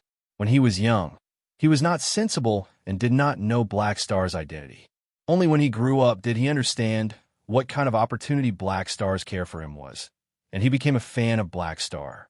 However, he knew that the difference in status between the two of them was huge, and it would be very difficult for them to meet in the future. He felt that Black Star might have forgotten about him long ago, so he only paid attention to Han Zhao's deeds in the universe. However, he did not expect his idol to suddenly appear in front of him. The next moment, Carrot suddenly remembered what happened before he fainted, and his expression changed slightly. "You knocked me out and brought me here? Where am I?" "This is my base." Han Xiao smiled. His relationship with the dynasty was stiff now, so it took him some effort to track down Carrot's location. However, Carrot had never fulfilled his talent, so he was not taken seriously. The operation to capture him went very smoothly. "You, Carrot wanted to say something, but hesitated. Why did you bring me here? Do you still remember me? If it were anyone else, he would have struggled long ago. However, Han Xiao had a special place in his heart, so it was difficult for him to have any hostility toward Han Xiao. Of course I remember you, and I have a deep impression of you. Han Xiao sized Carrot up with a look of appreciation. It's been 70 or 80 years since we parted back then. You've already grown up. Not bad, not bad. Hearing this, Carrot could not help but feel touched. He did not expect Han Xiao to remember him so well even after so many years. Thinking about how Han Xiao once thought highly of him, Carrot suddenly felt ashamed and said, I'm sorry to disappoint you. My potential might not be as good as you said. He had successfully entered the Calamity grade in 40 years, but his progress had slowed down after that. It was as though his potential had been exhausted, and he had stopped at an ordinary Calamity grade. His strength was at the bottom among those of the same level. Carrot could not care less about what others thought, but in front of Black Star, he could not help but feel depressed, feeling that he had let Black Star down. Are you saying that I made a mistake? Han Xiao smiled faintly. Carrot did not say anything, silently agreeing. Han Xiao smiled and patted Carrot's chest. Don't underestimate yourself. The dynasty didn't value you because they didn't have foresight. I've always believed in your potential. Hearing this, Carrot was both touched and ashamed. Weren't you curious about why I brought you here? This is the reason. Han Xiao narrowed his eyes and said righteously, Actually, I've always been paying attention to you. The dynasty never saw how extraordinary you were and did not give you the resources. In the long run, it has affected your growth. I can't bear to see a talent being buried. You can't just muddle along in the dynasty. I brought you here to give you some guidance and help you stimulate your potential. So, you've always been paying attention to me? Carrot's expression was very interesting, and his heart was filled with warmth. He deeply doubted what he had done to be favored by Black Star. Han Xiao smiled and tapped Carrot's forehead. You don't underestimate the huge potential in your body. You might think that the Calamity grade is your limit, but let me tell you, the Calamity grade is far from your limit. You think I can become a beyond grade A super? Carrot's eyes widened. Not only that, I even think that you can become a pinnacle beyond grade A super and become the strongest person in the universe. Han Zhao's tone was impassioned and full of provocation. Do you really think of me like that? Carrot mumbled.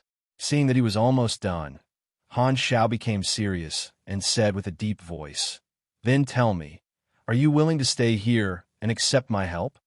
Carrot hesitated for a moment.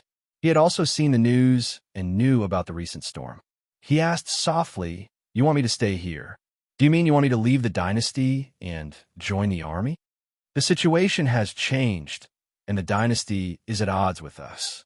Only by staying by my side can I give you the most detailed guidance. However, if you do that, you won't be able to stay in the dynasty anymore. Han Xiao did not deny it. Carrot fell silent and seemed to be conflicted. After a while, he slowly nodded, and his tone gradually became firm. I understand. I'm willing to follow you and accept your guidance. Although Carrot had worked for the dynasty for decades, in his eyes, this was just a job. It did not mean that his life would be bound to the dynasty forever.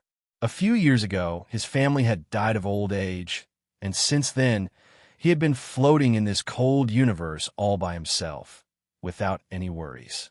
Thus, Carrot could follow his idol without any worries. The dynasty had never taken him seriously, although they had recruited him into the secret training base. That was because Black Star had thought highly of him. Otherwise, the dynasty would not have treated him differently and kicked him out of the training camp in the end. All these opportunities were indirectly brought to him by Black Star, and Carrot had always been clear about this. Furthermore, Carrot did not think that Black Star needed anything from him.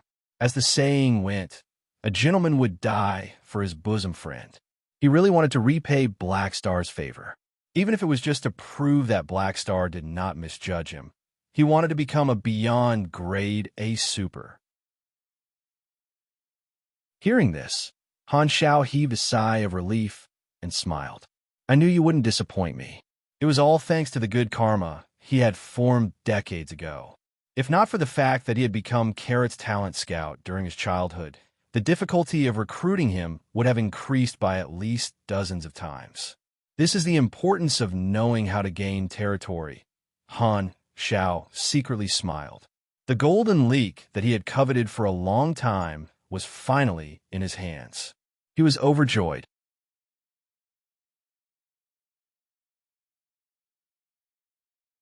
Chapter 1284. After successfully persuading Carrot, Han Xiao asked someone to bring him down to rest while he hummed a tune and left the room in satisfaction. He had seen Carrot's attribute window when he stabbed him just now. He had already obtained the core talent called Everlasting Martial Path. It was a growth-type ability, and its description was rather complicated. However, it was extremely domineering. Simply put, Everlasting Martial Path could transform at every new grade. The requirement was that one had to have a new understanding of martial arts, polish one's foundation, and accumulate experience. Before the talent transformed, the efficiency of leveling up would be reduced by 90%, and one's combat strength would be weakened to a certain extent. However, after the transformation, the efficiency of leveling up would be increased in a curve, and the peak in the middle would reach 1,000%. It would also give a high overall combat strength bonus, and the degree would increase with one's level and understanding. Normally, the stronger one was, the more bottlenecks there would be. However, Carrot was different. His bottlenecks were all in the early stages, and the stronger he was, the less bottlenecks there would be. As long as he reached a certain standard, his combat strength would snowball until he reached the limit of his grade. If he stepped into a new grade, he would have to repeat this cycle. This was the reason why Carrot's level was slow every time he leveled up, and it was difficult for him to cultivate. However, it also led to his solid foundation. In the later versions of his previous life, Carlet was the pillar of the pugilist class, just like how the mechanic emperor was to the mechanic class. One punch, one little tyrant. One kick, one seven-eyed. He had achieved the true meaning of shaking the galaxy with his fists. After all, there is only one word difference between Carrot and a certain yellow-haired cheater. This kid's title in his previous life was the one and only martial god.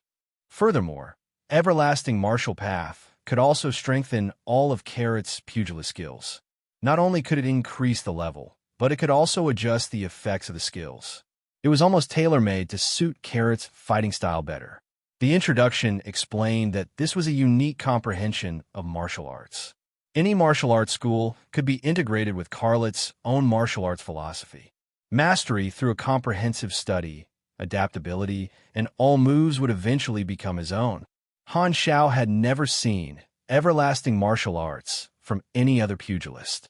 If not for the lack of suffix, he would have thought that it was Carrot's exclusive talent. However, no matter how powerful this ability was, it was of no use to Han Xiao. After all, he was not a proper martial artist. Without the so-called martial arts comprehension, this ability would never trigger a positive effect and would only drag him down. I still have to find him a teacher. There are quite a few pugilists in the army, but they're all calamity-grade supers. Their standards are a little lacking. Figures flashed through Han Xiao's mind one after another.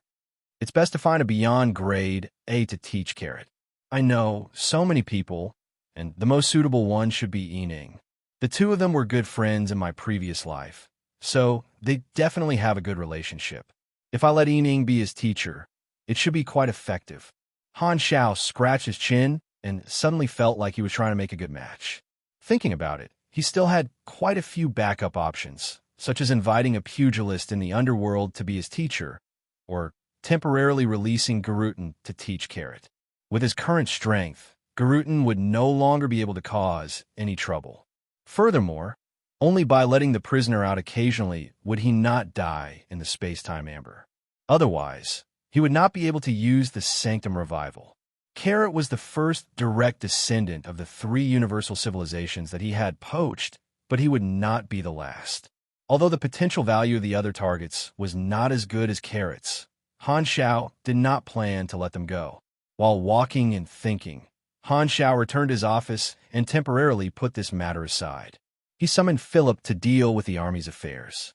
The positions of this batch of beyond-grade A seeds needed to be arranged, and under their influence, a large number of supers had joined the army. The Human Resource Department was screening and processing them, so it had been quite busy recently. After dealing with the matters, Han Xiao took out his communicator, glanced at the internet, and snorted softly. The public opinion is still heating up. The advanced civilizations are probably not the only ones fanning the flames behind this. There must be someone else who wants the world to be in chaos. There are rumors on the internet that the Beyond Grade A Association would integrate the superclass in the future and become the new ruler outside of the three universal civilizations. This was obviously a method to push the association to the top of the mountain and then find an opportunity to kick it down. The higher one stood, the worse one would fall. However, although the method was old, the effect was quite good. As long as he could accurately grasp the psychology of the public, the simple method would still work. The current trend of public opinion was not good for the association. They had taken on too many expectations and glory, and their relationship with the three universal civilizations had worsened. The term new ruler was like roasting both sides on the fire. Because the public opinion was a little too fanatical, it was not suitable for them to express their opinions. Han Xiao planned to deal with it coldly and cool down the public opinion. Even if the forces behind the scenes kept fanning the flames, the galactic residents' interest in one matter was limited. There would always be a new hot topic to divert their attention. Han Xiao knocked on the table and pondered. Now that the Beyond Grade A seeds have joined the association, the advanced civilizations have given up on the cleansing plan. This storm is neither big nor small. From the looks of it, the current situation should be maintained for the time being. I need time to integrate the association and collect the keys. The three universal civilizations also need time to study the sanctum revival, so they won't do anything in the short term. Plus, they have to restrain themselves a little to prevent the supercluster from jumping up and down. Everyone needs time, so they will tacitly maintain a peaceful state. Everyone had a need to stabilize themselves. Before the three universal civilizations were confident, they would not take too drastic actions against the association. They only dared to deal with the Beyond Grade A seeds. In Han Zhao's opinion, the universe could still be peaceful for a while. This peace would probably last until the players returned. It's been 50 years since the version update, and version 5.0 is about to start. After my influence, the current situation is completely different from the calamity of the supers in my previous life. I wonder what the players will do. Han Xiao stroked his chin thoughtfully. Central Galaxy, Red Empire Institute for Advanced Study, Space Coordinate Research Group, Wormhole Positioning Project Office. The research team leader walked into the conference room, where many researchers were already waiting. Compared to a few decades ago, the researchers here had basically changed. The previous generation of researchers had either retired or moved to other project offices. The research team leader looked around and slowly said, "The dynasty has issued an internal document to vigorously promote scientific research in all fields, restart previous projects, and provide reference material for the Sanctum Revival research. All project departments will receive a huge increase in funding this year, and the same goes for all of you." Hearing this, everyone became excited. Scientific research was extremely expensive, and the importance of the Wormhole Positioning Project was not as important as other cutting-edge fields. Ever since the Flickering War, this project department had been operating at a low energy consumption. Back then, Han Xiao and the dynasty were still in their honeymoon period. The dynasty listened to his suggestion and, in order to focus on dealing with the Supercluster Alliance, to reduce the possibility of random risks, they suspended the exploration and calculation of the unknown wormhole data. Many projects related to the Wormhole Positioning Project were put on hold. Logically speaking, after the war ended, the Wormhole Positioning Project would not continue to be restricted. It was just that something went wrong. After the war ended, the dynasty was busy dealing with the aftermath, and the relevant upper echelons did not lift this ban immediately. Later on, perhaps for safety reasons, or because they had forgotten about this matter, they never made it clear that this ban was lifted. Thus, the matter was delayed. After all, to the entire dynasty, the wormhole positioning project was a very small matter. Other than the relevant officials and researchers, almost no one paid attention to it. As the saying went, the attitude of the upper echelons would always be magnified. Scientific research itself was very pure, but it was difficult for researchers to escape the influence of politics. The review department of the Academy of Sciences felt that the attitude of the upper echelons was unclear and had many concerns. No one wanted to risk their future, so they did not relax the review standards for the wormhole positioning project. This caused a large number of field research projects to be stuck in the approval process, causing the wormhole positioning project to have a large backlog of uncalculated wormhole data. Only the more important projects would be approved. This situation lasted for several years. Because the upper echelons never made a clear statement, the strict review standards for the wormhole positioning project gradually became a habit. During this time, there were some twists and turns and protests, but the voices could not reach the upper echelons, so in the end, there was no storm. Just like that, this situation lasted for decades. The original researchers of this project team were basically transferred to other departments, and most of the people who joined later were newcomers with little experience. In the entire Academy of Sciences, the wormhole positioning project team was not an isolated case. Every year, there would be projects being canceled and new projects being created. There were also fringe project teams that were just idling around. This was nothing new. The Academy of Sciences was also filled with factions, and it was not uncommon for them to rely on their connections to establish projects and cheat funding. As any organization grew in size and time passed, the system would become rigid to a certain extent. The three universal civilizations were the same.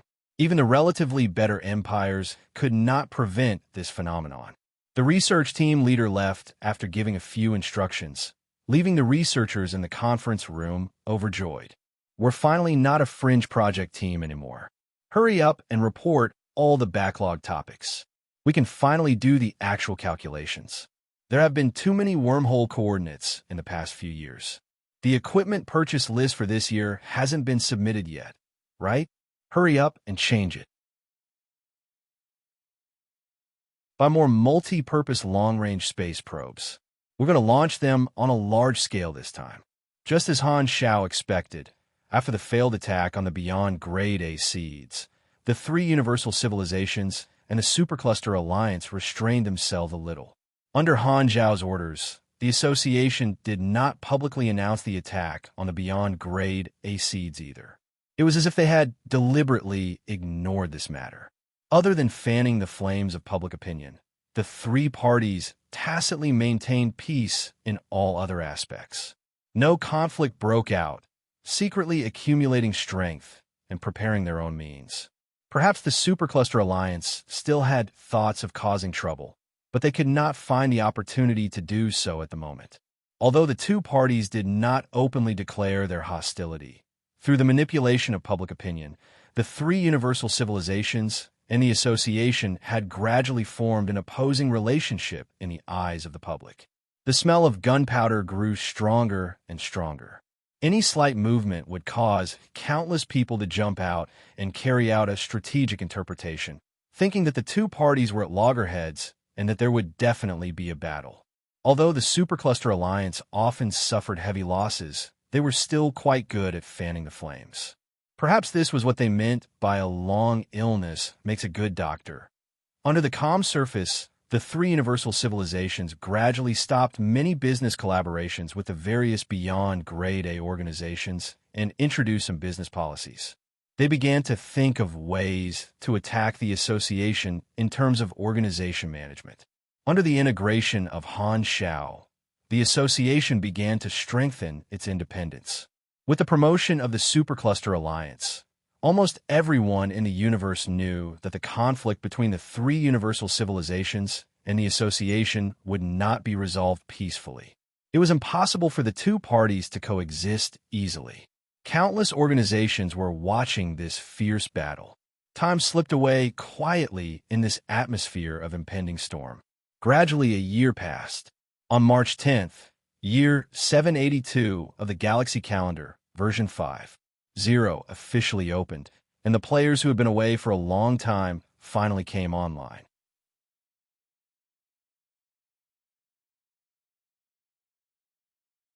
Chapter 1285. In the Black Star Palace office, Han Xiao leaned back in his chair and stared at the clock, silently waiting for the notification of the version opening. Time passed second by second. Over the past year, the relationship between the three universal civilizations and the association had dropped to a freezing point. The dynasty had not contacted him for an entire year. The three universal civilizations had issued an announcement a year ago to begin researching the Sanctum revival, but there had been no follow-up news. No one knew how far their research had progressed. However, the revivers said that the three universal civilizations were still privately trying to rope them in, so the research progress of the three universal civilizations was probably not very good. The Holy Covenant had been secretly collecting keys, although they did not have the channels of the three universal civilizations, making it difficult to collect some materials. It was not a big problem. They just needed to spend more money and time. Now that the Holy Covenant had multiple key formulas, there were more opportunities. However, a year was not enough to collect another set of keys. On the other hand, the military forces of the three universal civilizations had been unusually mobilized recently, as if they were preparing to make a move. This attracted the attention of Han Xiao and the other association members, and the atmosphere in the universe had been getting more and more tense recently.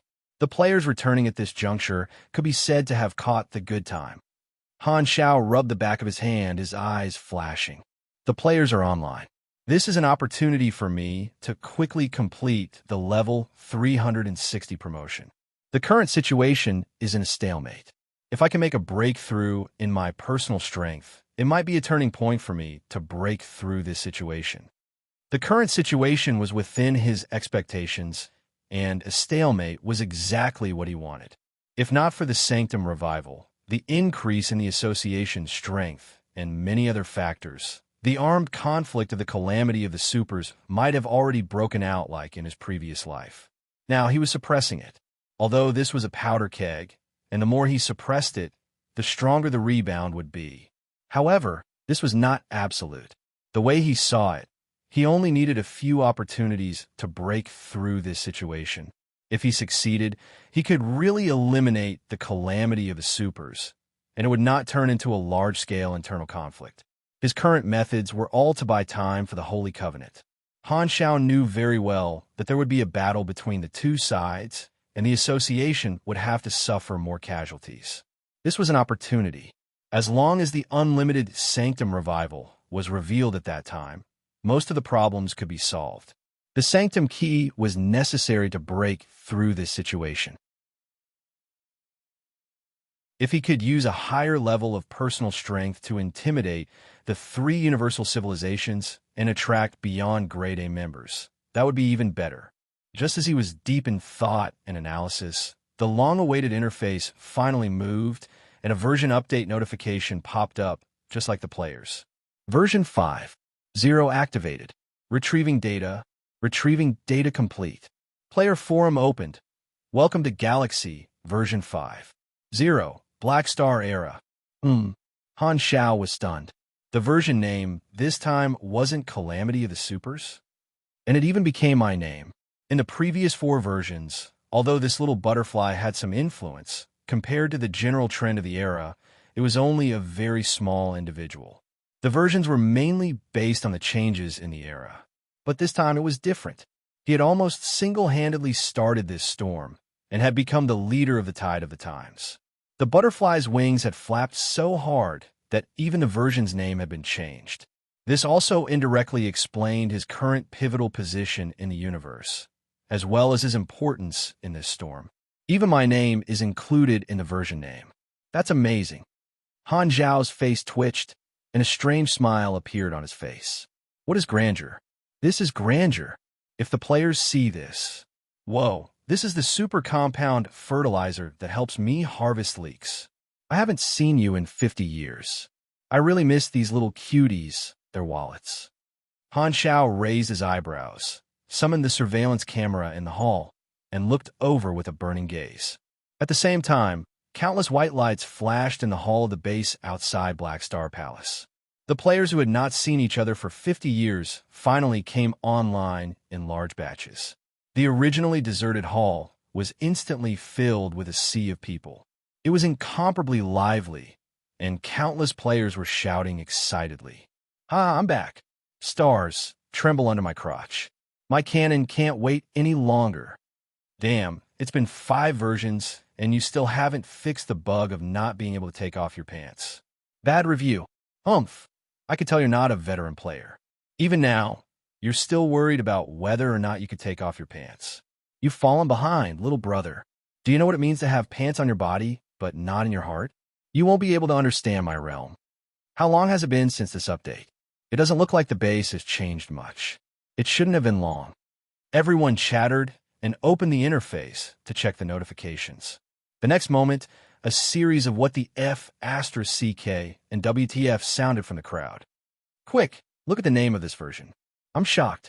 What the F asterisk CK version 5.0 is actually called Black Star's Era?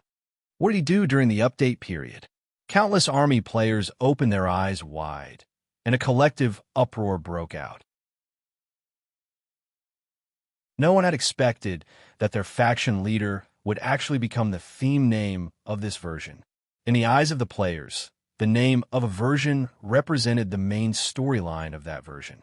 In the past, the name of the version was either a disaster or a wave of the era. However, this version actually had a character as the main storyline. Grandeur.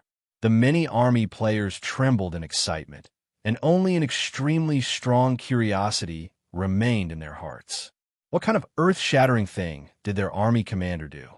The pro players who had just come online were also shocked. Frenzied, Sword hurriedly opened the calendar and took a look. He gasped in shock. This version update actually took 50 years. Everyone also checked the date and was shocked. It's true. I remember that when we went offline, it seemed to be year 734. It's already year 782 now. What a huge span. It's more than twice the time of the previous version update. I wonder if my wife Sylvia is still alive. What the F asterisk CK are you thinking? She's clearly my wife. Quick, go online and check what's the situation now. Many players hurriedly took out their communicators and went online to check, eager to see what Black Star had done during the update period. Following the time, the news that the flickering war had ended decades ago entered everyone's eyes, causing a wave of shock. When they went offline, the flickering war was still going on.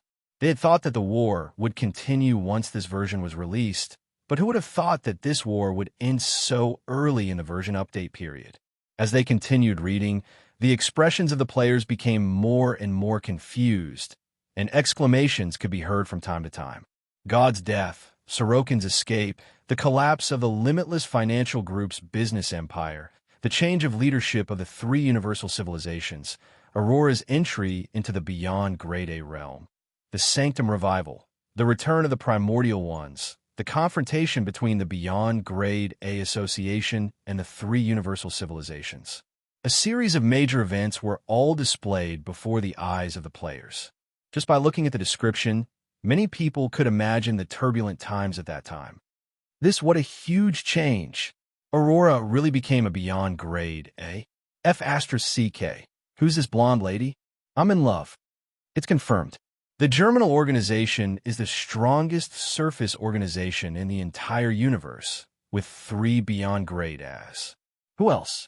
The spirit of the Germinal organization will never wither. Rua. As expected of a 50-year span, the original structure of the universe has been completely overturned. Black Star is too amazing. No wonder this version is named after him. Everyone was shocked. They felt like the era had changed after they woke up from their sleep. Seeing Black Star's actions during the update, the players finally understood why version 5.0 was named Black Star's Era. Their army commander had become the Martial Arts Alliance leader. His courage was unparalleled, and he led the Beyond Grade as to fight against the overlords of the explored universe. He was undoubtedly the leader of this era, single-handedly starting this era of great competition. The version theme, Black Star's Era, lived up to its name. So amazing. Old Black is like a cheater. Army Commander is awesome. Broken voice. Don't call him Black Star anymore. Just call him Black God. I don't know why, but I actually feel like an old father. The players were overwhelmed with emotions. Black Star's figure had already appeared in several versions, and now he had even become the main storyline of this version, leading a new era. His status was unique in the universe, and in everyone's eyes, Black Star's identity as the universe's main character had already been confirmed. Many of the veteran players had personally witnessed Black Star's rise from the bottom to the top. They more or less felt gratified in their hearts, as though they were witnessing the continuation of a legend. Port Bun was so excited that his entire body was trembling. He pinched his assistant, Little Wheat, and said excitedly, "Material? So much material. We can make at least 20 videos. Quick, record them all." Little Wheat hurriedly nodded and got to work. On the other side, Mad Blade and the other pro players suppressed their emotions and looked at their attributes. Looks like the level cap this time has been opened to 180. Speaking of which, normal Calamity grades usually enter the Calamity grade at level 160 to 170. Although we're a little weaker compared to those of the same level, we should be able to reach the Calamity grade at level 180, right? It's possible. Who knows? The strength of the players in this version will be pulled apart by a lot. Those who can enter the Calamity grade will be able to beat a bunch of Grade B players. After discussing for a while, they suddenly thought of something. By the way, I remember that the Flickering War main storyline missions of the players of the other organizations have not been completed yet. Now that the battle is over, I wonder what the situation is like. Someone asked curiously. In the previous version, the main storyline of the Black Star Corps in the Flickering War was disguised by Han Shao and had been completed long ago. Meanwhile, the players of the other organizations had received the real main storyline, which would only be completed after the battle. Hearing this, the players all entered the player forums, and with just a glance, they were immediately amused. At this time, the Flickering World forums were extremely lively, and posts were quickly being posted. At a glance, there were actually a lot of complaints from the players of the Limitless Financial Group. Flipping water. Where's my faction? Where's my F*** King huge faction? Atlas. F***CK. Holochet. Why is the Limitless Financial Group gone? The Adventures of Tintin. Flickering World. The largest galactic enterprise, the Limitless Financial Group, has gone bankrupt. The boss, Sorokin, ran away with his sister-in-law after owing $350 million. We worked so hard for more than half a year without getting paid. Bastard Sorokin, you're not human. Give me back my hard-earned money. On the forums, a lot of players who had lost their faction were wailing. This meant that all the contribution points they had accumulated in the previous versions had gone down the drain. All the players who had joined a small faction were terrified every time a version was updated, afraid that their faction would be gone the moment they returned. Originally, the players who had joined a large faction were not worried about this problem. However, the Limitless Financial Group was not a small organization. Now that even this faction was gone, the few remaining players under them were filled with regret. If they had known this would happen, they would have jumped to another faction together with those who had jumped ship in a national war. How unlucky. That's why choosing the right faction is very important. It's just like choosing a stock. You have to be careful. Luckily, our Black Star Corps is strong enough. After laughing for a while, the army players could not help but feel sad. Even a behemoth like the Limitless Financial Group would collapse one day. Although the Black Star Corps was strong now, after provoking the 3 universal civilizations, their future became bleak. Although their army commander was strong, the association was strong, and the Sanctum Revival was miraculous, their opponents were the overlords of the universe, the 3 universal civilizations. Their original cooperative relationship had now turned into enemies. Many people did not have the confidence to fight against them. If anything went wrong, they might lose their faction like the players of the Limitless Financial Group. The faction war between the Beyond Grade A Association and the three universal civilizations should be the main storyline of this version. We're naturally on the Association side, but can we really win? That's right. If the Association loses, will the army disband? Won't that be a huge loss for us? Some people discuss softly, their stance wavering. Most of them were newcomers who had only joined in version 4.0. As for some old players, although they were also worried about the safety of the army, their stance was very firm. Most of the veteran players had long regarded the army as their own faction. They had worked hard to make the faction grow to what it was today. Even if the enemy was very strong, they did not want to switch sides. Since they were not afraid of death, they might as well fight for their own faction. The army had persisted in building a sense of belonging to the faction for many years, and it had been very effective. The players valued benefits, but most of the time, they did not want to seek benefits and avoid harm. Although benefits were an important factor in guiding the players, the real core logic that determined the actions of the players was one sentence. I'm willing. Ding! At this time, the interface of all the army players rang at the same time, and a notification popped up. You have triggered the Grade S main storyline mission, Calamity of the Supers, Black Star Corps. You're tuning in to the Warrior Lore YouTube channel. Don't forget to subscribe and join us on this journey to catch the most captivating stories.